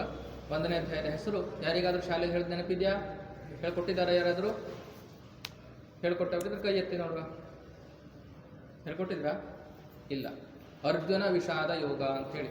ಅರ್ಜುನ ವಿಷಾದ ಅಂತ ನಿನ್ನೆ ಹೇಳಿದಾಗೆ ರಣಕ್ಷೇತ್ರದಲ್ಲಿ ಯುದ್ಧ ಭೂಮಿಯಲ್ಲಿ ಹೇಳ್ಕೊಟ್ಟಂತಿರುವಂಥದ್ದು. ರಥದ ಸಮೇತವಾಗಿ ಕೃಷ್ಣಾರ್ಜುನರು ಬಂದು ನಿಂತಿರ್ತಾರೆ. ಅರ್ಜುನನಿಗೆ ಎರಡೂ ಸೈನ್ಯ ನೋಡಿ ಮನಸ್ಸು ಚಂಚಲ ಆಗ್ತದೆ. ಇವರೊಟ್ಟಿಗೆಲ್ಲ ನಾನು ಯುದ್ಧ ಮಾಡ್ಲಿಕ್ಕೆ ಆಗುದಿಲ್ಲ ಮಾರಾಯ ಕೃಷ್ಣ ಅಂತ ಹೇಳಿ ಕೂತ್ಕೊಳ್ಳುವಂಥ ಸಂದರ್ಭ. ಇದು ಎಲ್ಲಿ ಪ್ರಾರಂಭ ಆಗ್ತದೆ ಕೇಳಿದ್ರೆ, ಕೌರವರು ಧೃತರಾಷ್ಟ್ರನ ಮಕ್ಕಳಲ್ವಾ, ಪಾಂಡವನ ಮಕ್ಕಳು. ಧೃತರಾಷ್ಟ್ರನಿಗೆ ಏನಾಗಿತ್ತು, ಹುಟ್ಟ ಕುರುಡ. ಉಪದೇಶ ಮಾಡಿದ್ದು ಪ್ರಾರಂಭ ಆದದ್ದೇ ಕುರುಡನಿಂದ. ಅಂತರಂಗದಲ್ಲಿ ಹರಿಯ ಕಾಣದವನು ಹುಟ್ಟೂ ಕುರುಡನು. ಅಂದರೆ ನಮಗೆ ಈ ಕಣ್ಣುಂಟು ಅಂತ ನಾವು ಕಣ್ಣಿದ್ದರು ಅಂತ ಹೇಳಲಿಕ್ಕೆ ಆಗೋದಿಲ್ಲ. ಅಂತರಂಗದಲ್ಲಿ ನಮಗೆ ಹರಿ ನೋಡದೇ ಇದ್ದರೆ ನಾವು ಜನ್ಮಜಾತಃ ಕುರುಡರಾಗಿ ಬಿಡ್ತೇವೆ ದೇವರ ಲೆಕ್ಕದಲ್ಲಿ. ಕಣ್ಣಿದ್ದು ಕುರುಡ ಅಂತ ಹೇಳಿದ್ರೆ ಅದೇ. ಹಾಗಾಗಿ ಆ ಧೃತರಾಷ್ಟ್ರನಿಗೆ ಯುದ್ಧ ನೋಡುವಂಥ ಹಂಬಲ, ಬಯಕೆ, ಚಟ ಆಡುವಂಥ ಸಿಕ್ಕಾಪಟ್ಟೆ ಇತ್ತು. ಯುದ್ಧ ಮಾಡೋದಕ್ಕಿಂತ ಹೆಚ್ಚು ಅಲವಿಸಿ ಆ ಧೃತರಾಷ್ಟ್ರನಿಗಾಗಿತ್ತು. ಅಂದರೆ ಎಲ್ಲ ರಾಜ್ಯವನ್ನು ವಶಪಡಿಸ್ಕೊಂಡು ತನ್ನ ಮಕ್ಕಳನ್ನು ಒಳ್ಳೆ ಮಾಡ್ಕೊಳ್ಳುವ ದಾಯಾದಿ ಕಲಹ, ನನ್ನ ಮಕ್ಕಳಿಗೆ ಎಲ್ಲದೂ ಸಿಗಬೇಕು ಅಂತ ಬಹಳ ಆಸೆ ಇತ್ತು ಅವನಿಗೆ, ಅವರಿಗೇನು ಸಿಗಬಾರದು ಅಂತ ಹೇಳಿ. ಹಾಗಾಗಿ ಯುದ್ಧ ನೋಡಬೇಕು ಅಂತೇಳಿ ಆಸೆ ಪಟ್ಟ. ಆವಾಗ ಏನು ಮಾಡ್ತಾರೆ ಕೇಳಿದ್ರೆ, ಕೃಷ್ಣ ಹಾಗೂ ವೇದವ್ಯಾಸರೆಲ್ಲ ಸೇರಿ ಅವನು ನೋಡುವಂಥ ಎಷ್ಟು ಕಾಣಿದ್ರು ಅವನಿಗೆ ಕಾಣೋದಿಲ್ಲಲ್ಲ. ಈ ಕಣ್ಣು ಒಳಗಿಂದ ಆಸೆ ಪಟ್ಟರು ಇದು ಕಾಣೋದಿಲ್ಲಲ್ಲ, ಈಚೆ ಕಣ್ಣು ಹೊರಗಿನ ಕಣ್ಣು ಕಾಣೋದಿಲ್ಲಲ್ಲ, ಕಾಣಬೇಕು ಮೂಡಿಸುವ ಅವನಿಗೆ ಅಂತ ಹೇಳಿ ಅವನಿಗೆ ಒಂದು ವ್ಯವಸ್ಥೆ ಮಾಡ್ತಾರೆ. ಸಂಜಯ ಅಂತ ಇರ್ತಾನೆ, ಕೇಳಿರಬಹುದು. ಆ ಸಂಜಯನಿಗೆ ದಿವ್ಯ ದೃಷ್ಟಿಯನ್ನು ಕೊಡ್ತಾರೆ. ಒಂದು ಟಿವಿ ಹಾಕಿ, ಸ್ಕ್ರೀನ್ ಹಾಕಿ ವ್ಯವಸ್ಥೆ ಮಾಡಿ ಕೊಡ್ತಾರೆ. ಲೈವ್ ಪ್ರೋಗ್ರಾಮ್ ನೀನು ನೋಡು ಮಾರಾಯ ಅಂತ ಹೇಳಿ, ಅವನ ಆಸೆ ಈಡೇರಿಸುವ ಅಂತ ಹೇಳಿ. ಹಾಗೆ ಸಂಜಯನಿಗೊಂದು ಆಜ್ಞೆ, ನೋಡು ಅಲ್ಲಿ ಏನೇ ಯುದ್ಧ ಕ್ಷೇತ್ರದಲ್ಲಿ ಏನು ನಡೀತದೆಪ್ಪ, ಸ್ಪಷ್ಟವಾಗಿ ಸ್ವಚ್ಛವಾಗಿ ನಿಜವನ್ನೇ ಅವನಿಗೆ ಹೇಳು, ಧೃತರಾಷ್ಟ್ರನಿಗೆ ಹೇಳು ಏನೇನಾಗ್ತದೆ ಅಂತ ಹೇಳಿ. ಆಯಿತು, ಸಂಜಯನು ಒಪ್ಪಿಸ್ತಾರೆ. ಸಂಜಯನು ಹೋಗ್ತಾನೆ, ಧೃತರಾಷ್ಟ್ರ ತಯಾರಾಗಿ ಕೂಳ್ತಾನೆ. ಈಗ ಯುದ್ಧ ಪ್ರಾರಂಭ ಆಗ್ತದೆ, 7:30 ಯುದ್ಧ ಪ್ರಾರಂಭ ಆಗ್ತದೆ ಅಂತ ಹೇಳಿ ಒಂದು ಘೋಷಣೆ ಆಯಿತು. ಯುದ್ಧ ಎರಡೂ ಸೈನ್ಯರು ಬಂದು ನಿಂತರಿಂದ ಏನಾಗ್ತದೆ, ಅರ್ಜುನ ಅಷ್ಟು ಹೇಳಿರ್ತಾನೆ. ಧೃತರಾಷ್ಟ್ರ ವಾಚ ಧರ್ಮಕ್ಷೇತ್ರೇ ಕುರುಕ್ಷೇತ್ರೇ ಸಮವೇತಾಯುತ್ಸವ ಮಾಮಕ ಪಾಂಡವಶ್ಚ ಇವ ಕಿಮೆ ಕುರುವತ ಸಂಜಯ ಅಂತ ಹೇಳಿ, ಧರ್ಮಕ್ಷೇತ್ರ ಕುರುಕ್ಷೇತ್ರಗಳಂತೂ ಧರ್ಮಾಚರಣೆಯ ಕ್ಷೇತ್ರ ಆಗಿತ್ತು. ಧರ್ಮಕ್ಷೇತ್ರವಾದಂಥ ಕುರುಕ್ಷೇತ್ರದಲ್ಲಿ ನನ್ನ ಮಕ್ಕಳು ಹಾಗೂ ಪಾಂಡವರು ಏನು ಮಾಡ್ತಿದ್ದಾರೆ ನೋಡು ಸಂಜಯ, ಸ್ವಲ್ಪ ಹೇಳು ನನಗೆ ಅಂತ ಹೇಳಿ ಧೃತರಾಷ್ಟ್ರ ಸಂಜಯನ ಹತ್ರ ಹೇಳ್ತಾನೆ. ಕಿಮಕುರುವತ ಸಂಜಯ, ಏನು ಮಾಡ್ತಿದ್ದಾರೆ ಅಂತ ಹೇಳಿದ ನಂತರ ಸಂಜಯ ಹೇಳ್ತಾನೆ, ದೃಷ್ಟ್ವಾದು ಪಾಂಡವಾನೇಕಂ ವ್ಯೂಢಂ ದುರ್ಯೋಧನಸ್ತದ ಆಚಾರ್ಯಮುಪಸಂಗಮ್ಯ ರಾಜಾವಚನ ಬ್ರವೀತ್. ಸಂಜಯ ಹೇಳ್ತಾನೆ, ರಾಜ ಅಂದ್ರೆ ಯಾರು? ದುರ್ಯೋಧನ. ಸಿಂಹಾಸನ ಒಂದಾಗಿತ್ತಲ್ಲ, ಚಕ್ರವರ್ತಿ ಪೀಠದಲ್ಲಿ ದುರ್ಯೋಧನ ಆಳ್ತಾ ಇದ್ದ, ಅವನಪ್ಪ ಧೃತರಾಷ್ಟ್ರ.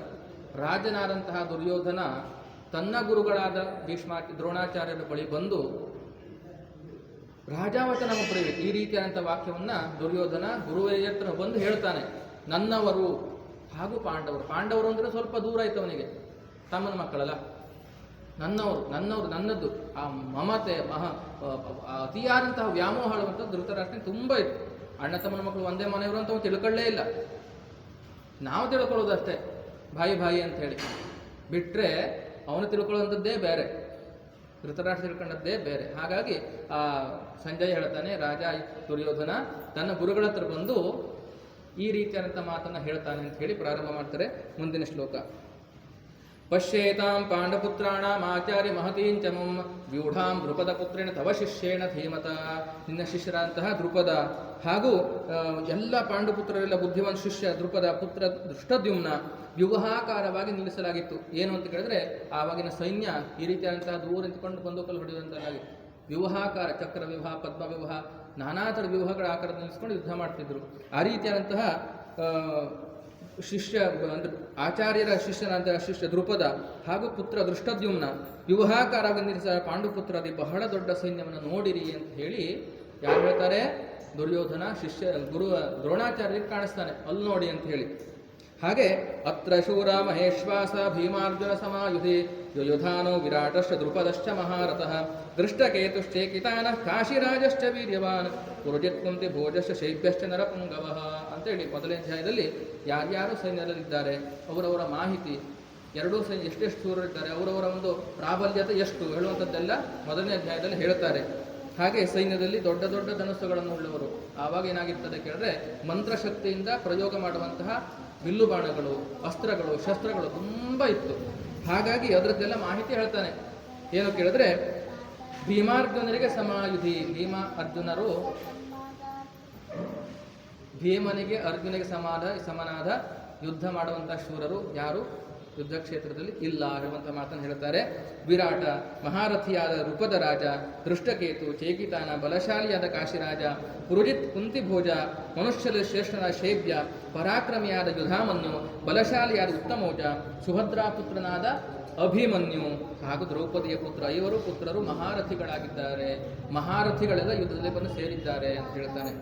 ಹಾಗೆ ಎಲೆಯ ಬ್ರಾಹ್ಮಣ ಶ್ರೇಷ್ಠರೇ ಅಂದರೆ ದ್ರೋಣರಿಗೆ ಹೇಳುವಂಥದ್ದು, ನಮ್ಮ ಪಕ್ಷದಲ್ಲಿಯೂ ಇರುವ ಪ್ರಧಾನ ರಾಜಯೋಧರನ್ನು ನೀವು ತಿಳಿದುಕೊಳ್ಳಿರಿ. ಅಂದರೆ ಈಗೇನಾಗ್ತದೆ, ಅವ್ರ ಸೈನ್ಯದಲ್ಲಿ ಹೇಳುವಂಥದ್ದು ಹೇಳಾಯ್ತು, ಪಾಂಡವರ ಸೈನ್ಯ ಹೇಳಿ ಆಯಿತು, ಈಗ ನಮ್ಮ ಸೈನ್ಯದಲ್ಲಿ ಯಾರ್ಯಾರಿದ್ದಾರೆ ಅಂತ ಹೇಳಿ ಮಾರ್ರೆ ಅಂತ ಹೇಳ್ತಾನೆ. ಆವಾಗ ಏನಾಗ್ತದೆ, ದ್ರೋಣಾಚಾರ್ಯರು, ಭೀಷ್ಮಾಚಾರ್ಯರು, ಕೃಪಾಚಾರ್ಯರು, ಕರ್ಣ, ನಾನಾ ಥರದ ಮಹಾರಥಿಗಳೆಲ್ಲ ಇದ್ದಾರೆ. ಅಂದರೆ ಅವ್ರ ಸೈನ್ಯ ಒಂದೇ ದೊಡ್ಡದಲ್ಲ, ಇವ್ರ ಸೈನ್ಯ ಮತ್ತೂ ದೊಡ್ಡುಂಟು. ಗೊತ್ತಾಗ್ಲಿಲ್ವಾ? ಹಾಗಾಗಿ ಭೂರಿಶ್ರವ, ಅಶ್ವತ್ಥಾಮ, ವಿಕರ್ಣ, ಕೃಪಾಚಾರ್ಯರು ಎಲ್ಲರೂ ತುಂಬ ಬಹಳ ಬಲಶಾಲಿಯಾದಂತಹ ಜನರಿದ್ದಾರೆ. ಹಾಗೂ ಅನ್ಯೇಚ ಬಹವಶ್ವರ ಮದರ್ಥೇ ತ್ಯಕ್ತ ಜೀವಿತಾ ಅಂತ ಹೇಳಿದ್ರು. ಅಂದರೆ ನಿನಗೋಸ್ಕರ ಪ್ರಾಣವನ್ನೇ ಕೊಡಲಿಕ್ಕೆ ಸಿದ್ಧರಾಗಿರುವಂತಹ ಜನರೆಲ್ಲ ಇದ್ದಾರೆ. ಅವನು ಒಳ್ಳೇದೋ ಕೆಟ್ಟದ್ದೋ ನಾವು ನೋಡಲಿಲ್ಲ. ಉದಾಹರಣೆ ಕರ್ಣನ ಕತೆ ತುಂಬ ಉಂಟು ಹೇಳಲಿಕ್ಕೆ ಹೋದರೆ. ಕರ್ಣ ಅವನ ತಪ್ಪೆಂಥದ್ದು ಇಲ್ಲ ಆಗಿತ್ತು. ಅವನು ಅನ್ನದ ಋಣಕ್ಕೋಸ್ಕರ ಕೌರವರ ಪಕ್ಷವನ್ನು ಸೇರ್ಕೊಂಡ. ಅವನಿಗೆ ರಾಜ್ಯ ಇಲ್ಲ, ಅನಾಥ ಅಂತ ತಿಳ್ಕೊಂಡು ಆ ಒಂದು ಅವನ ಶಕ್ತಿಯನ್ನು ಅರ್ಥಕೊಂಡಂಥ ದುರ್ಯೋಧನ ಮಾಡ್ದ, ನೀ ಅಂಗರಾಜ್ಯವನ್ನು ತಗೋ, ನಾನು ಸೈನ್ಯಕ್ಕೆ ಬಾ ಅಂತೇಳಿ ತಗೊಂಡು ಚಾವಿ ಹಾಕಿ ಆಗೋಯ್ತು. ಅವನು ಅನ್ನವನ್ನೇ ಊಟ ಮಾಡಿದ್ದರಿಂದ ಅವನಿಗೋಸ್ಕರನೇ ಹೋರಾಡುವಂಥ, ಅವನಿಗೋಸ್ಕರನೇ ಪ್ರಾಣತ್ಯಾಗ ಮಾಡಿದ್ರು ಕೂಡ ಸರಿ ಅಂತ ಹೇಳುವಂತಹ ಒಂದು ಮನೋಭಾವ ಕರ್ಣನಲ್ಲಿ ಬಂತು. ಅವನು ಏನೇ ತಪ್ಪು ಮಾಡಿದ್ರು ಇವನು ಹೋಗಿ ಸಿಕ್ಕಾಕೊಳ್ಳೋದರಲ್ಲಿ. ಕೆಲವೊಂದ್ಸಲ ಮನಸ್ಸಿದ್ದು ಮಾಡ್ದ, ಕೆಲವೊಂದು ಮನಸ್ಸಿಲ್ಲದೆ ಮಾಡ್ದ. ಈ ರೀತಿಯಾದಂತಹ ವೀರರೆಲ್ಲ ಅವನ ಪ್ರಾಣತ್ಯಾಗ ಅಂದರೆ ಗೌರವನಿಗೋಸ್ಕರ, ಆ ಕೆಟ್ಟವನಿಗೋಸ್ಕರನೂ ಕೂಡ ನಾವು ಪ್ರಾಣ ಬಿಡ್ಲಿಕ್ಕೆ ರೆಡಿ ಇದ್ದೇವೆ ಹೇಳುವಂತಹ ಸಂದರ್ಭ ಇಲ್ಲಿ ಹೇಳ್ತಾ ಇದ್ದಾರೆ. ಮುಂದೆ ಅಪರ್ಯಾಪ್ತಂ ತದಸ್ಮಾಕಂ ಬಲಂ ಭೀಷ್ಮಾಭಿರಕ್ಷಿತಂ ಪರ್ಯಾಪ್ತಂ ತ್ವಿದಮೇತೇಷಾಂ ಬಲಂ ಭೀಮಾಭಿರಕ್ಷಿತಂ. ಅಂದರೆ ಕೌರವರ ಸೈನ್ಯ ಭೀಷ್ಮಾಚಾರ್ಯರಿಂದ ರಕ್ಷಿಸಲ್ಪಡುತ್ತದೆ, ಪಾಂಡವರ ಸೈನ್ಯ ಭೀಮನಿಂದ ರಕ್ಷಿಸಲ್ಪಡುತ್ತದೆ ಹೇಳುವಂಥ ಮಾತನ್ನು ಹೇಳ್ತಾರೆ. ಮುಂದೇನಾಗ್ತದೆ, ಅಯನೇಷು ಸರ್ವೇಷು ಯಥಾ ಭಾಗಮವಸ್ಥಿತಾ ಭೀಷ್ಮಮೇವಾಭಿರಕ್ಷಂತು ಭವಂತಃ ಸರ್ವ ಏವ ಹಿ. ಅಂದರೆ ಆದ್ದರಿಂದ ಎಲ್ಲ ವ್ಯೂಹದ್ವಾರಗಳ ನಿಮ್ಮ ಜಾಗಗಳೇ ಅಸ್ಥಿರವಾಗಿರುತ್ತಾ ನೀವೆಲ್ಲರೂ ನಿಸ್ಸಂದೇಹವಾಗಿ ಭೀಷ್ಮ ಪಿತಾಮಹರನ್ನ ಕಡೆಯಿಂದ ಎಲ್ಲ ಕಡೆಯಿಂದ ರಕ್ಷಣೆ ಮಾಡಿ. ಅಂದರೆ ಕೌರವರ ಸೇನಾನಿ ಯಾರಾಗಿದ್ದರು? ಭೀಷ್ಮಾಚಾರ್ಯರಾಗಿದ್ದರು. ಅವರನ್ನು ನೀವು ರಕ್ಷಣೆ ಮಾಡಿ, ಅವರಿಗೇನು ತೊಂದರೆ ಆಗಲಿ ಕೊಡಬೇಡಿ ಮಾರ್ರ, ನೀವು ಎಂತ ಬೇಕಾದ್ರೂ ಮಾಡ್ಕೊಳ್ಳಿ. ಭೀಷ್ಮಾಚಾರ್ಯರಿಗೆ ಏನೋ ಸ್ವಲ್ಪ ಸಮಸ್ಯೆ ಆಗಬಾರ್ದು, ಅವರು ಮುಂದಾಗಿದ್ದವರು, ಹಾಗೆ ಅವ್ರಿಗೆ ತೊಂದರೆ ಆಗೋದು ಯಾವುದು ನೀವು ನಡ್ಕೊಳ್ಬೇಡಿ, ಎಲ್ಲರೂ ಆ ಭೀಷ್ಮಾಚಾರ್ಯರಿಗೆ ರಕ್ಷಣೆ ಕೊಡಿ ಹೇಳುವಂಥ ಶ್ಲೋಕವನ್ನು ಅರ್ಥವನ್ನು ಇಲ್ಲಿ ಹೇಳ್ತಾರೆ. ಹಾಗೆ ರೀತಿ ತಸ್ಯ ಸಂಜನಯನ್ ಹರ್ಷಂ ಕುರು ವೃದ್ಧ ಪಿತಾಮಹ ಸಿಂಹನಾದಂ ವಿನಂತೋಚ್ಚೈ ಶಂಖಂ ದದ್ಮೋ ಪ್ರತಾಪವಾನ್. ಆ ಮಹಾಭಾರತ ಕಾಲದಲ್ಲಿ ಪ್ರತಿಯೊಬ್ಬರಿಗೂ ಒಂದೊಂದು ಶಂಖ ಅಂತ ಇರ್ತಿತ್ತು, ಪ್ರತಿಯೊಂದು ಶಂಖಕ್ಕೂ ಒಂದೊಂದು ಹೆಸರಿರ್ತಿತ್ತು. ಪಾಂಚಜನ್ಯ ಹೇಳುವಂತಹ ಶಂಖವನ್ನು ಕೃಷ್ಣ ಪರಮಾತ್ಮ ಒತ್ತಿದ್ದ. ಪಾಂಚಜನ್ಯ ಹೃಷಿಕೇಶೋ ದೇವದತ್ತಂ ಧನಂಜಯ, ದೇವದತ್ತ ಹೇಳುವಂತಹ ಶಂಖವನ್ನು ಅರ್ಜುನ ಒತ್ತಿದ್ದ. ಪೌಂಡ್ರಂ ದದ್ಮೋ ಮಹಾಶಂಖಂ, ಪೌಂಡ್ರ ಹೇಳುವಂತಹ ಶಂಖವನ್ನು ಭೀಮಸೇನ ಬಳಸ್ತಿದ್ದ.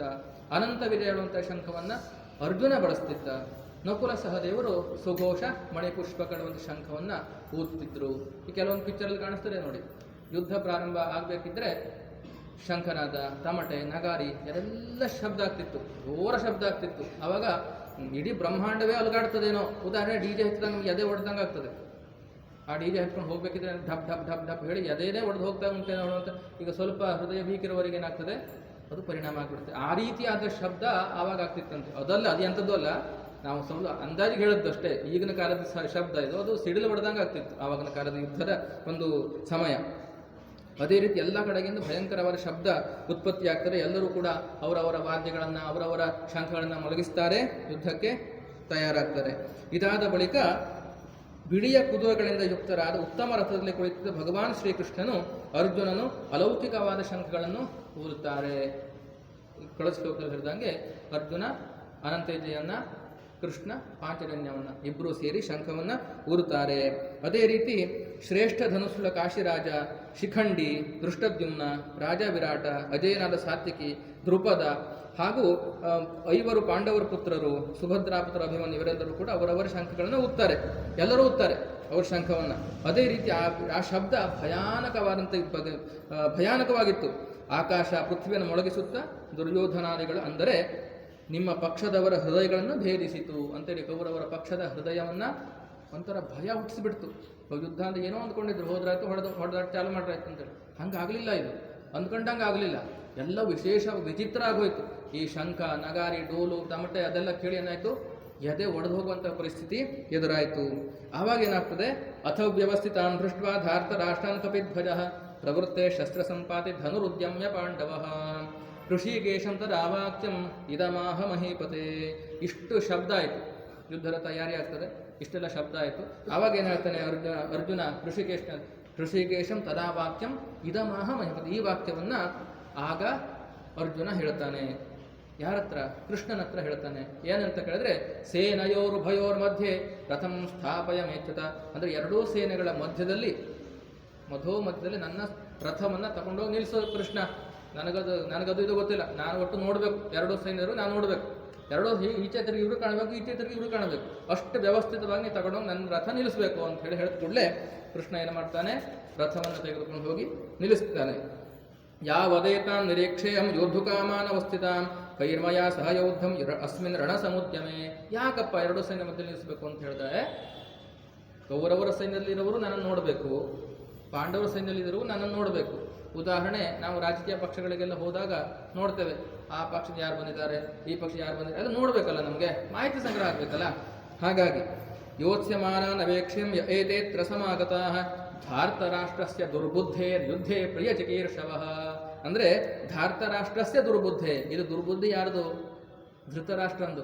ಯುದ್ಧ ನೋಡಬೇಕು ಅಂತಹ ಹಂಬಲ ಇತ್ತಲ್ಲ ಅವನಿಗೆ, ಆದಷ್ಟು ಯುದ್ಧ ತಡಿಬೇಕು ಅಂತೇಳಿ ತುಂಬ ಪ್ರಯತ್ನ ಪಟ್ಟ. ಯಾರೋ ಕೃಷ್ಣ ಪರಮಾತ್ಮ ಯುದ್ಧ ಬೇಡ, ಆಗಬಾರ್ದು ಹೇಳುವಂಥ ಸಂಧಾನಕ್ಕೆ ಹೋದ. ಅವ್ರ ಪಾಲು ಅವ್ರಿಗೆ ಕೊಟ್ಬಿಡು ಮಾರಾಯ ಕೌರವ. ಗೊತ್ತಾಗಲಿಲ್ಲ ಅವ್ರಿಗೆ, ಅಣ್ಣ ತಮ್ಮರ ಮಕ್ಕಳು ಅರ್ಧ ರಾಜ್ಯವನ್ನು ಕೊಟ್ಬಿಡು, ಎಂಥ ಕರೆಗಳೇ ನಿನಗೆ ಹೇಳ್ದೆ. ಎಂತ ಮಾಡ್ದ ಅವನು? ಕೇಳದ್ನ? ಕೇಳಲಿಲ್ಲ. ಅರ್ಧ ರಾಜ್ಯ ಬಿಡಿ, 5 ಗ್ರಾಮ ಕೊಡು ಅಂತ ಕೇಳ್ದ. ಅದಾದ್ರೂ ಕೊಟ್ಟನ? ಅದೂ ಕೊಡಲಿಲ್ಲ. 5 ಗ್ರಾಮ ಬಿಡು, 5 ಮನೆ ಕಟ್ಟುವಷ್ಟು ಜಾಗ ಕೊಡು ಅಂತ ಕೇಳ್ದ. ಅದಾದ್ರೂ ಕೊಟ್ಟನ? ಬೇಡ. 5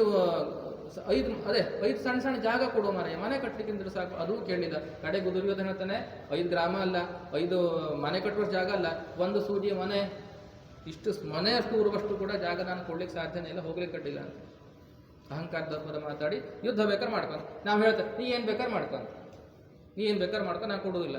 ವ್ಯಾವಹಾರಿಕವಾದ ಭಾಷೆ ಹೇಳ್ತೇವಲ್ಲ, ನೀ ಏನು ಬೇಕಾದ್ರೆ ಮಾಡ್ಕೊಳ್ಳೋ ಹೋಗ, ಹೇಳುವುದಿಲ್ವಾ? ಅದೇ ರೀತಿ ಏನೂ ಬೆಲೆ ಇಲ್ದಿದ್ದವ್ರ ಥರ ಕೃಷ್ಣ ಪರಮಾತ್ಮನನ್ನ ಕಳಿಸಿಬಿಟ್ಟ. ಸಂಧಾನಕ್ಕೆ ಪರಮಾತ್ಮನೇ ಹೋಗಿದ್ದ. ಅಷ್ಟು ಕಳಿಸಿದ ನಂತರ ಇಷ್ಟ ಆಗಬೇಕೋ ಬೇಡವಾ ಅಲ್ವಾ? ಹಾಗಾಗಿ ಆ ಧೃತರಾಷ್ಟ್ರ ದುರ್ಬುದ್ಧಿಯಿಂದ ಇಷ್ಟೆಲ್ಲ ಆಗ್ತಾ ಉಂಟು ಅಂತೇಳಿ ಸಂಜಯ ಉವಾಚ. ಸಂಜಯ ಹೇಳ್ತಾನೆ, ಏವ ಮುಕ್ತೋ ಋಷಿಕೇಶ ಗುಡಾಕೇಶೇನ ಭಾರತ ಸೇನಯೋರ್ ಭಯೋರ್ಮಧ್ಯೆ ಸ್ಥಾಪಯತ್ವಾ ರಥೋತ್ತಮಂ. ರಥ ತಗೊಂಡೋಗಿ ನಿಲ್ಲಿಸ್ತಾನೆ. ಭೀಷ್ಮದ್ರೋಣ ಪ್ರಮುಖತಃ ಸರ್ವೇಷಾಂಚ ಮಹೀಕ್ಷಿತಾನ್ ಉವಾಚ ಪಾರ್ಥ ಪಶ್ಯೇತಾನ್ ಸಮವೇತಾನ್ ಕುರುನಿತಿ. ಆವಾಗ ಕೃಷ್ಣ ಹೇಳ್ತಾನೆ, ಸರಿ ಮಾಡಿ ನೋಡ್ಕೊ, ನೀನು ಹೇಳ್ದಂಗೆ ಮಾಡಿದ್ದೆ, ಆಚೀಚೆ ಮಾಡಲಿಲ್ಲ, ನೀನು ಏನು ಹೇಳಿದ್ಯೋ ಅಷ್ಟೇ ಮಾಡಿದ್ದೆ, ರಥ ನಿಲ್ಲಿಸಿದ್ದೆ, ಆಚೀಚೆಗೆಲ್ಲ ನೋಡ್ಕೊ ಅಂತ. ಸರಿ ಮಾಡಿ ನೋಡ್ಕೊ, ಬರೀ ನೋಡುವುದಲ್ಲ, ಸರಿ ಗಮನ ಇಟ್ಟು ನೋಡುವಳಿ. ತತ್ರಾಪಶ್ಯ ಸ್ಥಿತಾನ ಪಾರ್ಥ ಪಿತೃನಥ ಪಿತಾಮಹಾನ್ ಆಚಾರ್ಯನ್ ಮಾತುಲಾನ್ ಭ್ರಾತನ ಪುತ್ರಾನ್ ಪೌತ್ರಾನ್ ಸಖೀಂ ಸತ. ಅಂದರೆ ಅರ್ಜುನ ಆಯ್ತು, ನಾನು ನೋಡ್ಕೊಳ್ತೆ, ಸ್ವಲ್ಪ ಅಹಂಕಾರ ಇತ್ತು, ಯುದ್ಧ ಏನೋ ತಿಳ್ಕೊಂಡಿದ್ನಲ್ಲ, ಅಹಂಕಾರ ಈಗ ಕಂಡ, ಓ ಭೀಷ್ಮಾಚಾರ್ಯರು, ಓ ದ್ರೋಣಾಚಾರ್ಯರು, ಓ ಅಶ್ವತ್ಥಾಮ, ಇವರೆಲ್ಲ ನಮ್ಮವರೇ ಅಲ್ವಾ? ಪುತ್ರಾನ್ ಪೌತ್ರಾನ್ ಸಖೀಂ ಸತ, ಆಚಾರ್ಯ ವೃಂದದವರು, ಅಣ್ಣ ತಮ್ಮಂದಿರು, ಸೋದರ ಸಂಬಂಧಿಗಳು, ದೊಡ್ಡಪ್ಪ ಚಿಕ್ಕಪ್ಪನ ಮಕ್ಕಳು, ಮೊಮ್ಮಕ್ಕಳು ಎಲ್ಲ ಸೇರ್ಕೊ ಬಂದಿದ್ರಲ್ಲ ಇಲ್ಲಿ ಯುದ್ಧಕ್ಕೆ. ತಮಾಷೆಗೆ ಬರಲಿಲ್ಲ ಅವರು, ಹೊಡೆದಾಡ್ಕೊಳ್ಳಿಕ್ಕೆ ಬಂದಿದ್ರು.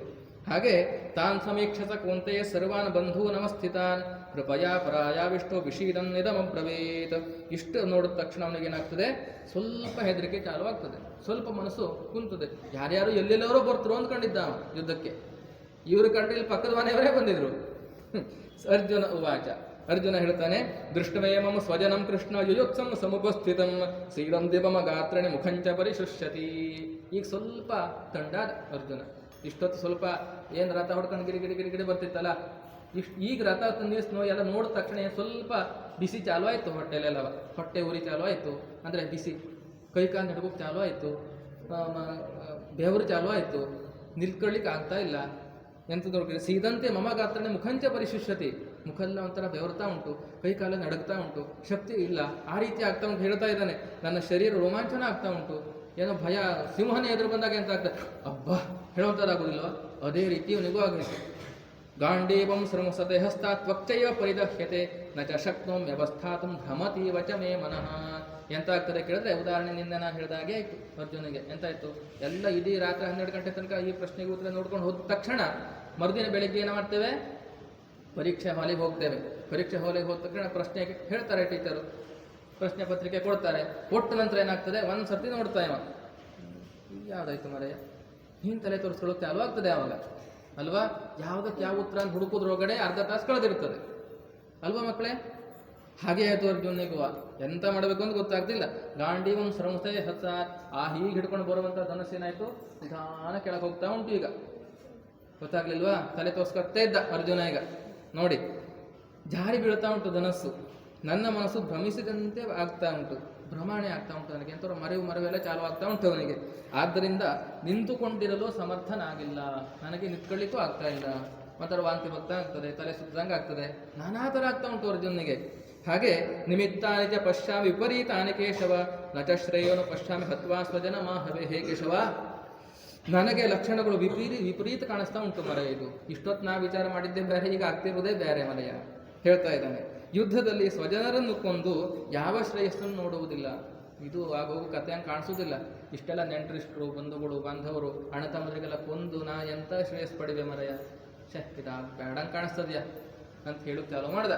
ಎಷ್ಟು ತಯಾರಿ ಮಾಡ್ಕೊಂಡಿದ್ರು ಯುದ್ಧಕ್ಕೆ, ಎಲ್ಲ ರಥ ಎಲ್ಲ ಹೋಗಿ ನಿಂತಿತ್ತು ಅಲ್ವಾ. ಒಂದೆರಡ ಲಕ್ಷಾಂತರ ಜನರು ಹೋಗಿದ್ರು, ಹೆಂಡತಿ ಮಕ್ಕಳ ಮನೆ ಮಠ ಎಲ್ಲ ಬಿಟ್ಟು.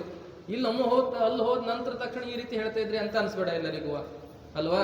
ಹಾಗೆ ನಕಾಂಕ್ಷೆ ವಿಜಯಂ ಕೃಷ್ಣ ನಚ ರಾಜ್ಯಂ ಸುಖಾನಿಚ ಕಿನ್ನೋ ರಾಜ್ಯನ ಗೋವಿಂದ ಕಿಂ ಭೋಗೈರ್ ಜೀವಿತೇನವ. ಅಂದ್ರೆ ಹೇ ಕೃಷ್ಣ, ನನಗಾದರೂ ವಿಜಯದ, ರಾಜ್ಯದ ಹಾಗೂ ಸುಖದ ಇಚ್ಛೆ ಇಲ್ಲ. ಇಷ್ಟೊತ್ತು ಆ ರೀತಿ ಸೊಕ್ಕನ ಮಾತಾಡ್ತಿರುವವನು ನನಗೆ ಎಂಥದೂ ಇಚ್ಛೆ ಇಲ್ಲ ಅಂತ ಹೇಳುವ ಸಂದರ್ಭಕ್ಕೆ ಬಂತು. ನನಗೆ ಆ ಸುಖ ಬೇಡ, ಆ ಸಾಮ್ರಾಜ್ಯ ಯಾರು ಎಂಥದೂ ಬೇಡ. ಈ ಬರೀ 2 ಗುಂಟೆ 1 ಗುಂಟೆ 2 ಎಕರೆ ವಿಷಯ ಎಲ್ಲ ಹೇಳ್ತಿರೋದು, ಇಡೀ ಭರತ ಖಂಡದ ವಿಚಾರ ಹೇಳ್ತಿರುವಂಥದ್ದು. ಆ ಯುದ್ಧಕ್ಕೆ ಇಡೀ ಸಾಮ್ರಾಜ್ಯನೇ ಸಿಗ್ತದಲ್ಲ, ಕೌರವರದ್ದು ಪಾಂಡವರು ಎರಡೂ ಒಬ್ಬರಿಗೆ ಆಗ್ತದಲ್ಲ. ಇಡೀ ಆ ಭಾರತದ ವಿಷಯ ಮಾತಾಡ್ತಿರುವಂಥದ್ದು. ಆ ರಾಜ್ಯನೂ ಬೇಡ, ಆ ಸುಖವೂ ಬೇಡ ನನಗೆ ಇಂಥ ರಾಜ್ಯದಿಂದ ಯಾವ ಪ್ರಯೋಜನ ಉಂಟು ಅಲ್ವಾ. ಯಾರೂ ಮನೆಯಲ್ಲಿ ಇದ್ದರೆ ನನಗಂತ ಪ್ರಯೋಜನ, ಯಾರು ನಮ್ಮವರು ಅಂತ ಇಲ್ಲದೆ ಹೋದರೆ ಅದು ನಾವು ಒಬ್ಬನೇ ಇಟ್ಕೊಂಡು ಎಂತ ಮಾಡೋದು, ನನಗೆ ಬೇಡ ಅದು. ಹಾಗೂ ಇಂತಹ ಭೋಗಗಳಿಂದ, ಜೀವನದಿಂದ ಯಾವ ಲಾಭ ಉಂಟು, ಎಂಥದ್ದು ಲಾಭ ಇಲ್ಲ ಮರ. ಇದರಿಂದ ಸುಮ್ಮನೆ ಬೇಡ, ನಂತರ ಆಗೋದಿಲ್ಲ ಅಂತ ಹೇಳ್ತಾನೆ. ಹಾಗೆ ಅದೇ ರೀತಿ ಯೇಷಾಮರ್ಥೆ ಕಾಂಕ್ಷಿತಂ ರಾಜ್ಯಂ ಭೋಗ ಸುಖಾನಿ ಚ ತ ಇಮೇವ ಸ್ಥಿರಾಯುಧೆ ಪ್ರಾಣಾಂ ತ್ಯಕ್ತ್ವಾ ಧನಾನಿ ಚ. ನಾನು ಯಾರಿಗಾಗಿ ಭೋಗಗಳನ್ನು ಮತ್ತು ಸುಖಾದಿಗಳನ್ನು ಇಚ್ಛಿಸುತ್ತೇವೆಯೋ ಅಂತಹ ಇವರೆಲ್ಲರೂ ಧನ ಮತ್ತು ಜೀವನದ ಆಸೆಯಿಂದ ಯುದ್ಧಕ್ಕಾಗಿ ನಿಂತಿದ್ದಾರಲ್ಲ. ಅಂದರೆ ನಾನು ಏನಾರು ಒಂದು ಸಂಪಾದನೆ ಮಾಡಿ ನನಗಾಗಲಿ, ನನ್ನ ಮಕ್ಕಳಿಗಾಗಲಿ ಅಥವಾ ನನ್ನ ಸಂಸಾರಕ್ಕಾಗಲಿ ಇಚ್ಛೆ ಪಟ್ಟು ಹಗಲು ರಾತ್ರಿ ಕಷ್ಟಪಡ್ತೇವೆ ಅಲ್ವಾ. ಆದರೆ ಅವರಿಗಾದ್ರೆ ಅರ್ಥ ಗೊತ್ತಿಲ್ಲದೆ ಇದ್ರೆ ಎಂತ ಸಂಪಾದನೆ ಮಾಡಿ, ಯಾರಿಗೋಸ್ಕರ ಸಂಪಾದನೆ ಮಾಡಬೇಕು. ನಮ್ಮ ಮಕ್ಕಳು ಒಳ್ಳೆ ರೀತಿಯಲ್ಲಿ ಬದುಕಿ ಬಾಳಿ ಒಂದು ಒಳ್ಳೆ ಸಂಸ್ಕಾರವಂತರ ಆದರೆ ಅವ್ರಿಗೆ ನಾವು ಸಂಪಾದನೆ ಮಾಡಿ ಪ್ರಯೋಜನ ಅಲ್ವಾ. ಯೌವನ ಬಂದ ನಂತರ ಅಥವಾ ಮದುವೆ ಆದ ನಂತರ ನೀ ನನಗೆ ಎಂತ ಮಾಡಿದ್ದೆ, ನೀ ಯಾವ ಜನ ಅಂತ ಕೇಳೋರಿಗಾದ್ರೆ ನಾನು ಸಂಪಾದನೆ ಮಾಡಿ ಏನಾದ್ರು ಪ್ರಯೋಜನ ಆಗ್ತದೆಯಾ, ಎಂತಕ್ಕೆ ಮಾಡಬೇಕು ಅದು.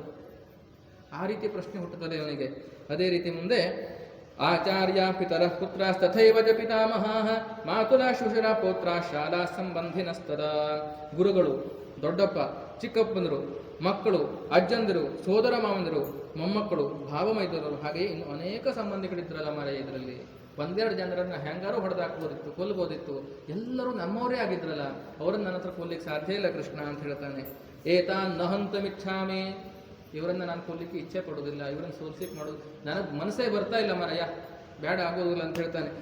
ಘ್ನತೋಪಿ ಮಧುಸೂದನ ಅಪಿತ್ರೈಲೋಕ್ಯ ರಾಜ್ಯಸ್ಯ ಹೇತೋ ಕಿನ್ನಮ ಹೇ ಕೃತೆ. ಹೇ ಮಧುಸೂದನ, ಇವರು ನನ್ನನ್ನು ಕೊಂದರು, 3 ಲೋಕಗಳ ರಾಜ್ಯ ದೊರಕಿದರು, ಇವರೆಲ್ಲರನ್ನು ಕೊಲ್ಲು ಇಚ್ಛಿಸುವುದಿಲ್ಲ. ಈ ಇಡೀ ಭೂಮಂಡಲದ ಅಧಿಕಾರವನ್ನ, ಭೂಮಂಡಲವನ್ನೇ ನಿನಗೆ ಕೊಡದೆ ಹೇಳಿದ್ರು ಕೂಡ ನಾನು ಇವರನ್ನು ಕೊಲ್ಲುವುದಿಲ್ಲ, ನನಗೆ ಇವರು ಕೊಲ್ಲಿಕ್ಕೆ ಸಾಧ್ಯ ಇಲ್ಲ.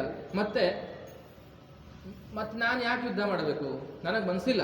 ಒಟ್ಟರಾಶಿ ನಾನು ಹೇಳ್ತೇನೆ, ನನ್ನ ಹತ್ರ ಸಾಧ್ಯ ಇಲ್ಲ ಅಂತ ಹೇಳ್ತಾನೆ. ನಿಹತ್ಯಥಾರ್ಥ ರಾಷ್ಟ್ರಾನ್ನ ಕಾಪ್ರೀತಿ ಸ್ಯಾಜ್ಜನಾರ್ದನ ಪಾಪಮೇವಾಶ್ರಯದಸಂ ಹತ್ವೈತಾನಾಥ ತಾಯಿನಃ. ಪಾಪಿಗಳನ್ನ ಕೊಲ್ಲಬೇಕಾಗ್ತದೆ. ಕೌರವರು ಅಂತಂದ್ರೆ ಅನ್ಯಾಯ ಮಾಡಿರತಕ್ಕಂತಹ ಅಧರ್ಮಿಗಳಾದ ಪಾಪಿಗಳಲ್ವಾ, ಅದಕ್ಕೆ ಆತತಾಯಿಗಳು ಅಂತ ಹೇಳ್ತಾರೆ. ಧೃತರಾಷ್ಟ್ರನ ಪುತ್ರರನ್ನು ಕೊಂದು ನಮಗೆ ಯಾವ ಸಂತೋಷ ಉಂಟಾಗ್ತದೆ? ತಮ್ಮಂದಿರ ಮಕ್ಕಳನ್ನು ಕೊಂದು, ಚಿಕ್ಕಪ್ಪನ ಮಕ್ಕಳನ್ನು ಕೊಂದು ನಾನೆಂತ ಸುಖ ಪಡುವೆ? ಹಾಗೆ ನಮಗದಿನ ಪಾಪವೇ ತಟ್ತದೆ ಬಿಟ್ಟರೆ ಯಾವುದೇ ಪುಣ್ಯಾಂಶ ನನಗೆ ಸಿಕ್ಕುವುದಿಲ್ಲ ಮರಯ್ಯ ಅಂತ ಹೇಳ್ತಾನೆ. ಅಂದರೆ ಕೃಷ್ಣನಿಗೆ ಉಪದೇಶ ಮಾಡುವಂತಹ ಮಟ್ಟಕ್ಕೆ ಅರ್ಜುನ ಬಂದಿದ್ದಾನೆ. ಅರ್ಜುನಿಗೆ ಪ್ರಶ್ನೆ ಹೌದು, ಈ ಕೃಷ್ಣ ಯಾರು ಅಂತ ಅವನಿಗಿನ್ನೂ ಗೊತ್ತಿಲ್ಲ. ಅವನು ಯಾಕೆ ಈ ರೀತಿ ಯುದ್ಧದ ತಯಾರಿ ಮಾಡಿದ್ದಾನೆ ಹೇಳಿ ಅವನಿಗೆ ಗೊತ್ತಿಲ್ಲ. ಒಂದು ವೇಳೆ ಕೃಷ್ಣ ಹೇಳ್ತಾನೆ, ನೀನು ಮಾಡೋದು ಬೇಡ ಬಿಡು, ನೀನು ಮಾಡದಿದ್ರೆ ನಾನು ಮಾಡ್ತೇನೆ ಹೇಳಿ, ನಿನ್ನ ಕೈಯಿಂದ ಈ ಪುಣ್ಯದ ಕೆಲಸ ಆಗಲಿ ಹೇಳುವಂಥ ನನ್ನ ಇಚ್ಛೆ. ನಾವು ಹೇಳೋದು ಅಷ್ಟೇ. ಈಗ ಈ ಒಂದು ಸತ್ಯನಾರಾಯಣ ಸನ್ನಿಧಾನದ ಮೂಲಕವಾಗಿ ನಿಮ್ಮ 10 ಜನರಿಗೆ ಭಗವದ್ಗೀತೆ ಉಪದೇಶ ಆಗಲಿ ಹೇಳಿ ನಮ್ಮ ಇಚ್ಛೆ. ಆಗದೆ ಹೋದ್ರೆ ನಾವು ಮತ್ತೊಂದು ಕಡೆ ಮಾಡ್ತೇವೆ, ಇಲ್ಲೂ ಆಗಲಿ ಹೇಳುವಂಥದ್ದು. ಹಾಗಾಗಿ ಪ್ರತಿಯೊಂದು ಶ್ಲೋಕವೂ ಕೂಡ ನಾವು ಬರೀ ಮಹಾಭಾರತದ ಕಥೆಯನ್ನೇ ಅಷ್ಟೇ ತಿಳ್ಕೊಳ್ಬಾರ್ದು, ನಮ್ಮನ್ನು ಕೂಡ ಅದ್ರಾಗ ಹಾಕೊಳ್ಬೇಕು. ನಾವು ಮಹಾಭಾರತದ ಕಥೆ ನಮ್ಮನ್ನು ನಾವು ಹಾಕೊಳ್ಬೇಕು, ಆವಾಗ ನಮ್ಗೆ ಉತ್ತರ ಸಿಗ್ತಾ ಹೋಗ್ತದೆ. ಹಾಗಾಗಿ ಆದರೆ ಮಧುಸೂದನ ಮಾಧವ, ನನ್ನ ಬಾಂಧವರನ್ನು ಧೃತರಾಷ್ಟ್ರನ ಮಕ್ಕಳನ್ನು ಕೊಲ್ಲುವುದು ನನಗೆ ಯೋಗ್ಯವಲ್ಲ. ಏಕೆಂದರೆ ನಮ್ಮದೇ ಕುಟುಂಬದವರನ್ನ ಕೊಂದು ನಾನು ಹೇಗೆ ಸುಖಿಗಳಾಗಬಹುದು? ನಮಗೆ ಸುಖ ಸಿಗ್ಲಿಕ್ಕೆ ಸಾಧ್ಯ ಇಲ್ಲ. ಯದ್ಯಪ್ಯೇತೇನ ಪಶ್ಯಂತಿ ಲೋಭೋಪಹತಚೇತಸಃ ಕುಲಕ್ಷಯ ಕೃತಂ ದೋಷಂ ಮಿತ್ರದ್ರೋಹೇ ಚ ಪಾತಕಂ. ಕೃಷ್ಣನಿಗೆ ಇಷ್ಟೆಲ್ಲ ಶ್ಲೋಕಲ್ಲಿ ಉಪದೇಶ ಮಾಡ್ತಾ ಇದ್ದಾನೆ. ಯಾವುದು ಪಾಪ ಯಾವುದು ಪುಣ್ಯ ಹೇಳುವಂಥದ್ದೆಲ್ಲ ಕೃಷ್ಣನಿಗೆ ಉಪದೇಶ ಅರ್ಜುನ ಮಾಡ್ತಾ ಇದ್ದಾನೆ. ನೋಡಿ ಹೇಗಿರ್ತದೆ. ಲೋಭದಿಂದ ಭ್ರಷ್ಟಚಿತ್ತರಾದ ಜನರು ಕುಲಕ್ಷಯದಿಂದ ಉತ್ಪನ್ನವಾಗುವ ದೋಷವನ್ನು, ಮಿತ್ರದ್ರೋಹದ ಪಾಪವನ್ನು ನೋಡುವುದಾಗುವುದಿಲ್ಲವೋ? ಜನಾರ್ದನನೇ, ಕುಲದ ನಾಶದಿಂದ ಉತ್ಪನ್ನವಾಗುವ ದೋಷವನ್ನು ತಿಳಿದಿರುವ ನಾವುಗಳು ಈ ಪಾಪದಿಂದ ಹಿಂಜರಿದು ಏಕೆ ಮಾಡಬಾರದು? ಕುಲಕ್ಷಯ ಆಗ್ತದೆ, ಲಕ್ಷಾಂತರ ಕೋಟ್ಯಾಂತರ ಜನರು ಸಾಯ್ತಾರೆ. ಇದರಿಂದ ಏನಾಗ್ತದೆ? ಎಷ್ಟೋ ಹೆಣ್ಣುಮಕ್ಕಳು ಗಂಡನನ್ನು ಕಳ್ಕೊಳ್ತಾರೆ, ಎಷ್ಟೋ ಹೆಣ್ಣುಮಕ್ಕಳು ತಂದೆ ತಾಯಿಯನ್ನು ಕಳ್ಕೊಳ್ತಾರೆ, ಎಷ್ಟೋ ಸಂಬಂಧಿಕರು ತನ್ನ ಎಲ್ಲ ಸಂಸಾರದ ಮಿತ್ರರನ್ನ ಬಂಧು ಬಾಂಧವರನ್ನು ಕಳ್ಕೊಳ್ತಾರೆ, ಸಂಬಂಧಿಕರನ್ನ ಕಳ್ಕೊಳ್ತಾರೆ. ಇದನ್ನು ತಡೀಲಿಕ್ಕೆ ನಾವು ಯಾಕೆ ಪ್ರಯತ್ನ ಮಾಡಬಾರ್ದು? ಈಗ ಕೇಳ್ತಾ ಇದ್ದಾನೆ ಅವ. ಯಾವಾಗ ಕೇಳಿ? ಕೃಷ್ಣ ಕೇಳಿ ಯಾವಾಗ ಮುಗಿಸಿ ಆಗೋಗದೆ, ಅದು ಯಾವಾಗ ಸಂಧಾನಕ್ಕೆ ಹೋದಾಗೆ ಮುಗಿಸಿ ಆಗೋಗದೆ. ಯುದ್ಧ ತಡೆಯಕ್ಕೆ ಸಾಧ್ಯ ಇಲ್ಲ, ಆವಾಗ ನಿರ್ಣಯ ಆಗಿತ್ತುಂಟು. ಈಗ ಅವನು ಕೇಳಿದ ಪ್ರಯೋಜನ ಆಗೋದಿಲ್ಲ. ಯಾಕೆ ಪ್ರಯತ್ನ ಮಾಡಬಾರ್ದು ಅಂತ ಹೇಳಿ. ಆಗ ಕುಲದ ನಾಶದಿಂದ ಸನಾತನವಾದ ಕುಲಧರ್ಮಗಳು ನಾಶ ಆಗ್ತದೆ. ಧರ್ಮವು ನಾಶವಾದ ನಂತರ ಆ ಕುಲದಲ್ಲಿ ಪಾಪವೂ ಕೂಡ ಬಹಳವಾಗಿ ಆವರಿಸಿಕೊಳ್ತದೆ. ಯಾವ ರೀತಿ? ಉದಾಹರಣೆ, ಇದರ ಕರೆಂಟ್ ಹೋಯಿತು. ಕರೆಂಟ್ ಹೋದ ತಕ್ಷಣ ಎಂತಾಯಿತು? ನನ್ನ ಮಾತು ನಿಮಗೆ ಕೇಳೋದಿಲ್ಲ, ಬಲ್ಬ್ ಹೋಯಿತು, ತಕ್ಷಣ ಕತ್ತಲೆ ಬಂದ್ಬಿಡ್ತದೆ ಅಲ್ವಾ? ಕುಲಕ್ಷಯ ಪಾಪಕ್ಷಯ ಆದ ನಂತರ ಮತ್ತು ಪಾಪ ಬರ್ತದೆ ಅಂತ ಹೇಳುವಂಥ ಅವಶ್ಯಕತೆ ಇಲ್ಲ. ನಾವು ಧರ್ಮ ಭ್ರಷ್ಟರಾದರೆ ತಕ್ಷಣ ಅಧರ್ಮ ಮಾಡುವಂಥದ್ದು ನಮ್ಮನ್ನು ಆವರಿಸ್ಕೊಂಡು ಬಿಡ್ತದೆ. ಯಾವ ರೀತಿ ಸುಖದ ಛಾಯೆ ಹೋಯ್ತೋ, ಪುಣ್ಯದ ಬಲ ಕಡಿಮೆ ಆಯಿತೋ, ತಕ್ಷಣ ನಮ್ಮನ್ನು ಕಷ್ಟ ಹೇಳುವಂಥದ್ದು ಆವರಿಸ್ಕೊಂಡು ಮತ್ತೆ ಬಾ ಅಂತ ಹೇಳುವ ಕೆಲಸ ಇರೋದಿಲ್ಲ, ಬಂದುಬಿಡ್ತದೆ, ನಮ್ಮನ್ನು ಕೇಳೋದಿಲ್ಲ. ಅದೇ ರೀತಿ ಪಾಪ ಕೂಡ ಬೇಗ ಆವರಿಸಿಕೊಳ್ಳುತ್ತದೆ. ಉದಾಹರಣೆ ನೋಡಿ, ನಮ್ಮ ಮಕ್ಕಳಿಗೆ ಒಳ್ಳೆಯದನ್ನು ದೇವ್ರ ಧರ್ಮದ ಬಗ್ಗೆ ಎಷ್ಟೇ ಹೇಳಿದ್ರೂ ಕೇಳೋದಿಲ್ಲ. ಯಾರಿಗಾದರೂ ಕೆಟ್ಟದ್ದನ್ನು ತಿನ್ನು ಅಂತ ಹೇಳಬೇಕಾಗ್ತದೆಯಾ? ಹೇಳಬೇಕಾಗುದಿಲ್ಲ. ಉದಾಹರಣೆ ನಮ್ಮ ಮಕ್ಕಳಿಗೆ ಹೇಳುವಂಥದ್ದು, ಪೇಟೆಯಲ್ಲಿ ಸಿಗುವಂಥ ಗೋಬಿ ಮಂಚೂರಿ ಇರ್ಬೋದು, ಕುರ್ಕುರೆ, ಎಷ್ಟು ಕೆಟ್ಟದ್ದು ಅದು. ನಿಮ್ಗೆ ಯಾರಾದರೂ ತಿನ್ನು ಅಂತ ಹೇಳ್ತಾರಾ? ಮೊದಲನೇ ತಿಂದವ್ರು ಯಾರವ? ಫಸ್ಟ್ ಬಾಯಲ್ಲಿ ಹಾಕಿದವ ಯಾರು ಅಂತ ಗೊತ್ತುಂಟ ನಿಮಗೆ? ಯಾರಿಗೂ ಗೊತ್ತಿಲ್ಲ. ಅವ್ನು ನಿನಗೆ ತಿನ್ನು ಅಂತ ಹೇಳದ್ನಾ? ಇಲ್ಲ, ನೀವು ನೋಡಿದ್ರಿ, ನಾಲಿಗೆ ಹೇಳ್ತಿದ್ರಿ, ಓ ರುಚಿ ಆಯಿತು, ಎಲ್ಲರೂ ತಿಂತ ಇದ್ರಿ ಅಲ್ವಾ? ಅದು ಹೊಟ್ಟೆಯೊಳಗೆ ಹೋಗಿ ಏನು ಮಾಡಬಹುದು? ನಮ್ಮ ದೇಹ ಸುಡಬಹುದು, ಅರಳಿಸಬಹುದು, ಯಾವುದು ನಾವು ವಿಚಾರ ಮಾಡ್ತಾ ಇಲ್ಲ. ಒಟ್ಟು ಅಲ್ಲಿ ಅಂಗಡಿಯಲ್ಲಿ ತೂಗು ಹಾಕಿರ್ತಾರೆ, ಅಪ್ಪ ನನಗೂ ಬೇಕು ನಂಗೂ ತಗೋಬ ಒಟ್ಟು ತಿಂತಾ ಇದ್ದೇವೆ. ಒಳಗೆ ಹೋಗಿ ಏನಾಗ್ತದೆ? ಅದು ನಮ್ಮನ್ನು ಸುಡ್ತಾ ಇರ್ತದೆ. ಬೆಳೆದಿದ್ದ ಕೆಮಿಕಲ್ ಎಲ್ಲ ಹಾಕ್ತಾ ಇರ್ತಾರೆ. ಅದಕ್ಕೆ ನಮಗೆ ಕಾಣಿಸ್ಕೊಂಡು ಹಾಕ್ತಾರೆ ಅವರು? ಹಾಕೋದಿಲ್ಲ. ನಮಗೆ ಕಾಣಿಸ್ಕೊಂಡು ಹಾಕಿದ್ರೆ ನಾವು ತಗೊಳ್ಳೋದೇ ಇಲ್ಲಲ್ಲ. ನಮಗೆ ಕಾಣದೇ ಇರುವಂಥ ರೀತಿಯಲ್ಲಿ ಅವ್ರು ಬಿಸ್ನೆಸ್ ಆಗಬೇಕಲ್ಲ, ದುಡ್ಡು ಆಗಬೇಕಲ್ಲ ಹೇಳಿ ಎಲ್ಲ ಕೆಮಿಕಲ್ನ ರುಚಿಗೆ ಆಗುವಂಥ ಮಾತ್ರ ವಿಷಯ ಮಾಡಿ ಎಲ್ಲ ಮಾರಾಟಕ್ಕೆ ಇಡ್ತಾರೆ. ಉದಾಹರಣೆ ಇದೇ ಇರ್ಬೋದು. ಹಾಗಾಗಿ ನಾವು ಎಲ್ಲ ತಿಂತೇ ಇರ್ತೀವಿ. ಒಂದು ದಿನ ಬಿಡದೆ ತಿನ್ನೋರು ಇದ್ದಾರೆ, ದಿನಕ್ಕೆ 4-5 ಪ್ಯಾಕೆಟ್ ತಿನ್ನೋರು ಇದ್ದಾರೆ, 4-5 ಪ್ಲೇಟ್ ತಿನ್ನೋರು ಇದ್ದಾರೆ. ಎಲ್ಲ ಪಿತ್ತ ಹೆಚ್ಚಾಗ್ತದೆ, ರೋಗ ಹೆಚ್ಚಾಗ್ತದೆ, ರೋಗದ ಶಕ್ತಿ ಕಡಿಮೆ ಆಗ್ತದೆ. ನೋಡಿ, ಮೊದಲೇ ಇರುವಂಥ ಆಯುಷ್ಯ ನಮಗಿಲ್ಲ, ಈಗ ಕಡಿಮೆ ಆಗೋಗದೆ. ತಿನ್ನುವಂಥ ಆಹಾರದಲ್ಲೆಲ್ಲ ಕೆಮಿಕಲ್ಲು, ತರಕಾರಿಯಿಂದ ಹಿಡಿದು ಸಾಮಾನ್ಯದಿಂದ ಹಿಡಿದು ಪ್ರತಿಯೊಂದು ಕೆಮಿಕಲ್ ಆಗಿಬಿಟ್ಟದೆ. ನಾವು ಅದನ್ನು ತಿಳ್ಕೊಳ್ಳೋದಿಲ್ಲ. ಹಾಗಾಗಿ ಏನಾಗ್ತದೆ? ಪಾಪಗಳಂತೂ ಬೇಗ ಆವರಿಸಿಕೊಂಡು ಬಿಡುತ್ತದೆ. ಕೃಷ್ಣ ಅಧರ್ಮ ವಿಭವಾತ್ ಕೃಷ್ಣ ಪ್ರದುಷ್ಯಂತಿ ಕುಲಸ್ತ್ರೀಯ. ಎಷ್ಟೋ ಹೆಂಗಸರು ಏನಾಗ್ತದೆ? ಯುದ್ಧ ಆದರೆ ತನ್ನ ಗಂಡನನ್ನ, ತಂದೆಯನ್ನ, ಅಣ್ಣ ತಮ್ಮನನ್ನ ಕಳ್ಕೊಳ್ತಾರೆ. ಅದರಿಂದ ಏನಾಗ್ತದೆ? ಸ್ತ್ರೀಯರು ಅನಾಥರಾಗುವಂಥ ಪರಿಸ್ಥಿತಿ ಬರ್ತದೆ. ಸ್ತ್ರೀಯರು ಅನಾಥರಾದ್ರೆ ಏನಾಗ್ತದೆ? ಸಮಾಜ ಇಡೀ ಕೆಟ್ಟು ಹೋಗ್ತದೆ, ಆರೋಗ್ಯ ಹಾಳಾಗ್ತದೆ ಅಲ್ವಾ. ಆ ರೀತಿಯಾದಂತಹ ವಿಷಯ ಘಟಿಸ್ತದೆ ಕೃಷ್ಣ ಅಂತ ಹೇಳಿ ಕೃಷ್ಣನಿಗೆ ಹೇಳ್ತಾ ಇದ್ದಾನೆ. ಅದೇ ರೀತಿ ವರ್ಣ ಸಂಕರ ಆಗ್ತದೆ. ಏನಾಗ್ತದೆ, ಸ್ತ್ರೀಯರು ಹಾಳಾದಾಗ, ಸ್ತ್ರೀಯರ ಮನಸ್ಸು ಕೆಟ್ಟಾಗ, ಸ್ತ್ರೀಯರ ದಾರಿ ತಪ್ಪಿದಾಗ ನಾನಾ ಥರದ ಪ್ರಜೆಗಳು ಸೃಷ್ಟಿಯಾಗ್ತದೆ. ಸಂಸ್ಕಾರ ಇಲ್ಲದೆ ಇರುವಂತಹ ಕಾರಣದಿಂದ ನಾನಾ ಥರದ ಕೆಟ್ಟ ಸಂತತಿಗಳೆಲ್ಲ ಸೃಷ್ಟಿಯಾಗ್ತದೆ. ಹಾಗಾಗಿ ಅದರಿಂದ ಏನಾಗ್ತದೆ, ಪಿತೃಕಾರ್ಯಗಳು ನಾವು ಶ್ರಾದ್ದ ಮಾಡ್ತೇವೆ. ಮಹಾಲಯ ಅಮಾವಾಸ್ಯೆಗೆ ಮಾಡ್ತಾರೆ ಎಷ್ಟೋ ಜನ. ಆ ಮಹಾಲಯ ಅಮಾವಾಸ್ಯೆಗೆ ಶ್ರಾದ್ದ ಅಂತ ಮಾಡ್ತಾರೆ. ಅವ್ರಿಗೆ ಅನ್ನ ನೀರು ಕೊಡುವುದು ಅಂತ ಹೇಳ್ತಾರೆ. ಎಷ್ಟೋ ಜನ ಅದನ್ನು ಮಾಡೋದೇ ಇಲ್ಲ ಕಡೆಗೆ. ಅದು ತಪ್ಪಿದ ಪಿತೃಗಳು ಅತೃಪ್ತರಾಗ್ತಾರೆ. ಅದರಿಂದ ನಮ್ಮ ಸಂತತಿಗೆ ತುಂಬ ಹೊಡೆತ ಬರ್ತದೆ, ಪಿತೃ ಶಾಪ ತಟ್ತದೆ ಅಂತ ಹೇಳಿ ಕೃಷ್ಣನಿಗೆ ಅರ್ಜುನ ಹೇಳ್ತಾ ಇದ್ದಾನೆ, ಉಪದೇಶ ಮಾಡ್ತಾ ಇದ್ದಾನೆ. ಹಾಗೆ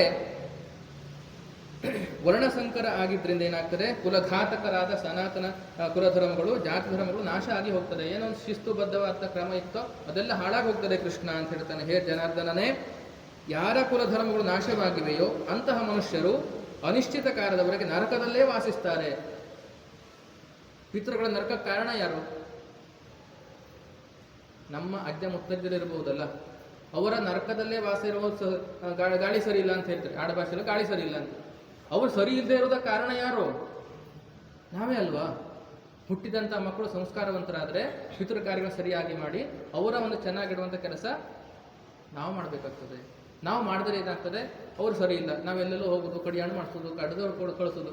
ಆ ಕಣ್ಣಿಗೆ ಕಾಣ್ದಿರುವಂಥ ಶಕ್ತಿಯನ್ನು ನಾವು ಕಡಿಲಿಕ್ಕೆ ಸಾಧ್ಯ ಉಂಟಾ? ಹಿಡಿಲಿಕ್ಕೆ ಸಾಧ್ಯ ಉಂಟಾ? ಹೇಳಿದ್ರೆ ಕೇಳಿಸ್ಲಿಕ್ಕೆ ಸಾಧ್ಯ ಉಂಟಾ? ಧರ್ಮದಂತೆ ವಿಚಾರ ಮಾಡಿ. ಯಾಕೆಂತ ಹೇಳಿದ್ರೆ ನಾವೇ ಕಾರಣರಾಗ್ತೇವೆ. ನಮಗೆ ಹೆತ್ತಂತ ತಪ್ಪಿಗೆ ವರ್ಷಕ್ಕೆ ಒಂದು ದಿವಸ ನಮ್ಗೆ ಅವ್ರ ಸತ್ತು ತಿಥಿ, ಸತ್ತು ದಿನಾಂಕ ನೆನಪಿಟ್ಕೊಳ್ಳಿಕ್ಕೆ ಆಗದೆ ಹೊತ್ತು ನಾವು ಎಂಥ ಮಕ್ಕಳಾಗಿ ಹುಟ್ಟಿ ಪ್ರಯೋಜನ ಹೇಳಿ? ಒಂದು ದಿನ ತಂದೆ ತಾಯಿ ದಿನ ಒಂದಿನ ನಾವು ತಿಥಿ ಮಾಡದೆ ಹೋದರೆ ನಮ್ಗೆ ಎಂಥ ಮಕ್ಕಳು ಅಂತ ಹೇಳಬೇಕು. ಹಾಗಾಗಿ ಅಂತಹ ಪಾಪಗಳು ಘಟಿಸ್ತದೆ ಅಂತ ಹೇಳ್ತಾನೆ. ಹಾಗೆ ಅಯ್ಯೋ ಕಷ್ಟ ಮಾರಾಯ ಕೃಷ್ಣ, ನಾವು ಬುದ್ಧಿವಂತರಾಗಿದ್ದರೂ ರಾಜ್ಯ ಸುಖಗಳ ಲೋಭದಿಂದ ಸ್ವಜರನ್ನು ಕೊಲ್ಲಲು ತೊಡಗಿದ್ದೇವಲ್ಲ, ಇಂತಹ ದೊಡ್ಡದಾದ ಪಾಪವನ್ನು ಮಾಡಲು ನಾನು ಸಿದ್ಧನಿಲ್ಲ. ಇಷ್ಟೆಲ್ಲ ಪಾಪಗಳು ಘಟಿಸ್ತದೆ, ಹಾಗಾಗಿ ನಾನು ಯುದ್ಧ ಮಾಡುವುದಿಲ್ಲ ಅಂತ ಹೇಳಿ ಕೂತ್ಕೊಂಡ್ಬಿಡ್ತಾನೆ ಕೃಷ್ಣ. ಶಸ್ತ್ರರಹಿತನು, ಪ್ರತೀಕಾರ ತೋರದಿರುವ ನನ್ನನ್ನು ಶಸ್ತ್ರಗಳನ್ನು ಧರಿಸುವ ಧೃತರಾಷ್ಟ್ರನ ಪುತ್ರರು ಯುದ್ಧದಲ್ಲಿ ಕೊಂದರೂ ನನಗೆ ಹೆಚ್ಚು ಶ್ರೇಯಸ್ಕರವಾದೀತು. ನಾನು ಶಸ್ತ್ರ ತ್ಯಾಗ ಮಾಡಿದ್ದೇನೆ, ಬಿಲ್ಲು ಬಾಣ ಹೊತ್ತಾಗ ಕೂತಿದ್ದೇನೆ. ಅವರು ಏಕದಮ್ ನಾನು ಮೈ ಮೇಲೆ ಬಂದರೂ ಕೂಡ ನಾನು ಯಾವುದೇ ಪ್ರತೀಕಾರ ತೋರುವುದಿಲ್ಲ, ಯಾವುದೇ ಶಿಸ್ತುಕೋಪಕ್ಕೆ ಹೋಗುವುದಿಲ್ಲ. ಅವರು ನನ್ನ ಕೊಂದು ಹಾಕಿದ್ರೂ ಕೂಡ ನನಗೆ ಎಂಥದ್ದು ಬೇಜಾರಿಲ್ಲ ಹೇಳುವಂಥ ಮಟ್ಟಕ್ಕೆ ಅರ್ಜುನ ಹೋಗಿ ಮುಟ್ಟಿದ್ದಾನೆ. ಸಂಜಯ ಹೇಳ್ತಾನೆ, ಎಲ್ಲಿ? ಅರಮನೆಯಲ್ಲಿ, ದುರ್ಯೋಧನ ಅರಮನೆಯಲ್ಲಿ ಸಂಜಯಂದು ಧೃತರ ಚರ್ಚೆ. ಈಗ ಸಂಜಯ ಹೇಳ್ತಾನೆ ಅವಾಗ, ಏನು? ಧೃತರಾಷ್ಟ್ರ ರಣಭೂಮಿಯಲ್ಲಿ ಶೋಕಕ್ಕೀಡಾಗಿದ್ದಾನೆ ಅರ್ಜುನ. ಇಷ್ಟೆಲ್ಲ ಮನಸ್ಸು ಚಂಚಲಾಗಿ ತಾನು ಯುದ್ಧವನ್ನೇ ಮಾಡೋದು ಹೇಳುವಂಥ ಹಂತಕ್ಕೆ ಅರ್ಜುನ ಬಂದು ಮುಟ್ಟಿದ್ದಾನೆ. ಪ್ರವೃತ್ತೆ ಶಸ್ತ್ರ ವಿಸೃಜ್ಯ ಸಶರಂ ಚಾಪಂ. ಅರ್ಜುನ ಹೀಗೆ ಮಾಡ್ತಾ ಇದ್ದಾನೆ ನೋಡು, ಎಲ್ಲ ಬಿಲ್ಲು ಬಾಣಗಳನ್ನೆಲ್ಲ ಹೊತ್ತಾಕಿ ಕೃಷ್ಣನ ಕಾಲು ಹೊಡಿಬೇಕು ಅಂತ ಕೂತ್ಕೊಂಡು ಕೈ ಮುಕ್ಕೊಂಡು ನನ್ನ ಹತ್ರ ಯುದ್ಧ ಮಾಡ್ಲಿಕ್ಕೆ ಆಗೋದಿಲ್ಲ ಕೃಷ್ಣ ಅಂತ ಹೇಳಿ ಕಣ್ಣೀರು ಹಾಕ್ತಾ ಇದ್ದಾನೆ. ವಿಸೃಸ್ಯ ಶಸ್ತ್ರ ಸಂಪಾತೆ ಧನುರುದ್ಯಮ್ಯ ಪಾಂಡವ. ಕೃಷ್ಣನ ಮುಂದೆ ಕೈ ಜೋಡಿಸಿ ಕೂತ್ಕೊಂಡು ನನ್ನ ಹತ್ರ ಸಾಧ್ಯ ಇಲ್ಲ ಕೃಷ್ಣ ಅಂತ ಹೇಳಿ ಕೈ ಮುಗಿದು ಕೇಳಿಕೊಳ್ತಾ ಇದ್ದಾರೆ. ಅದೇ ಚಿತ್ರದ ಒಂದು ಫೋಟೋ ಇದು. 1ನೇ ಅಧ್ಯಾಯದಲ್ಲಿ ಇಷ್ಟೆಲ್ಲ ಸಂಗತಿಗಳು ಬರ್ತದೆ. ಏನು ಅಂತಂದರೆ ನಮ್ಮ ಮನಸ್ಸಿನ ಚಂಚಲತೆಗೆ ಕಾರಣ ಏನು? ಸಮಸ್ಯೆಗಳೇ ಕಾರಣ. ಹಾಗಾಗಿ ಸಮಸ್ಯೆ ನಾವು ಯಾವ ರೀತಿ ಎದುರಿಸಬೇಕು, ಮನಸ್ಸು ಎಷ್ಟು ಚಂಚಲ, ಯಾಕೆ ಹಿಂಜರಿತದೆ, ಯಾಕೆ ಆಸೆ ಪಡ್ತದೆ ಹೇಳುವಂಥದ್ದೆಲ್ಲ ಕಾರಣಗಳು 1ನೇ ಅಧ್ಯಾಯದಲ್ಲಿ ಮುಗಿತಾ ಉಂಟು. ಹಾಗಾಗಿ ಇನ್ನು ಹೆಚ್ಚಿನ ಸಂಖ್ಯೆಯಲ್ಲಿ ಬನ್ನಿ, ಯಾಕೆಂದರೆ ತುಂಬ ಅರ್ಥಗಳುಂಟು. ಹಾಗಾಗಿ ಎಷ್ಟು ದಿವಸ ಮಾಡಬೇಕು, ಎಷ್ಟು ದಿವಸ ಮಾಡಿದ್ರೆ ಸೂಕ್ತ, ನಮ್ಮ ಅನುಕೂಲ ನಿಮ್ಮ ಅನುಕೂಲ ಎಷ್ಟೆಷ್ಟು ಉಂಟು ಅಂತ ಹೇಳಿ ಕಾಲವೇ ನಿರ್ಣಯ ಮಾಡಬಹುದು. ಹಾಗಾಗಿ ಆದಷ್ಟು ನಿಮ್ಮ ಗೆಳೆಯರಿಗೆ ಹೇಳಿ, ನಿಮ್ಮ ಅಕ್ಕಪಕ್ಕದವ್ರ ಮನೆಯವರಿಗೆ ಹೇಳಿ. ಯಾಕೆಂದರೆ ತುಂಬ ಮಹತ್ವ ಉಂಟು. ಈಗ ನಿಮ್ಗೆ ಕೂತ್ಕೊಳ್ಳಿ ಕಷ್ಟ ಅನಿಸ್ಬೋದು, ಮಕ್ಕಳೇ ಅಂತ ಹೇಳೋದು ಮರಿ ಹೇಳಿದ್ದೇ ಹೇಳ್ತಿರ್ತಾರೆ ಅನಿಸಬಹುದು. ಆದರೆ ಅದು ನಾಳೆ ದಿವಸ ನಿಮಗೆ ಬಂಗಾರದ ಜ್ಞಾನವನ್ನು ಕೊಡಲಿಕ್ಕೆ ಬಂದೇ ಬರ್ತದೆ. ಹಾಗಾಗಿ ಆದಷ್ಟು ಪುಸ್ತಕ ತರಿಸುವಂಥ ವ್ಯವಸ್ಥೆ ಮಾಡಿ ಅಂತ ಹೇಳಿದ್ದಾರೆ. ಹಾಗಾಗಿ ಆದಷ್ಟು ಪುಸ್ತಕ ತರಿಸ್ಕೊಳ್ಳಿ. ಪ್ರತಿನಿತ್ಯ ಓದುವಷ್ಟು 1-2 ಶ್ಲೋಕ ಓದುವಂತಹ ಒಂದು ವ್ಯವಸ್ಥೆಯನ್ನು ನಾವೆಲ್ಲ ಸರಿ ಮಾಡುವ, ಆಯಿತಾ? ಹಾಗೆ ಕೃಷ್ಣಾರ್ಪಣಮಸ್ತು. ಸರ್ವೇ ಜನಾಃ ಸುಖಿನೋ ಭವಂತು.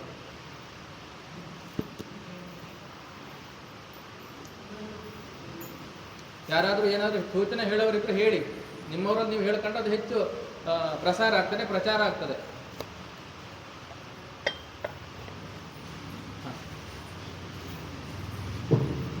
ಕೂತ್ಕೊಳ್ಳಿ ಮಕ್ಕಳೇ, ಕೂತ್ಕೊಳ್ಳಿ. ಯಾರು ಹೇಳಿದ್ರು? ಹಾಂ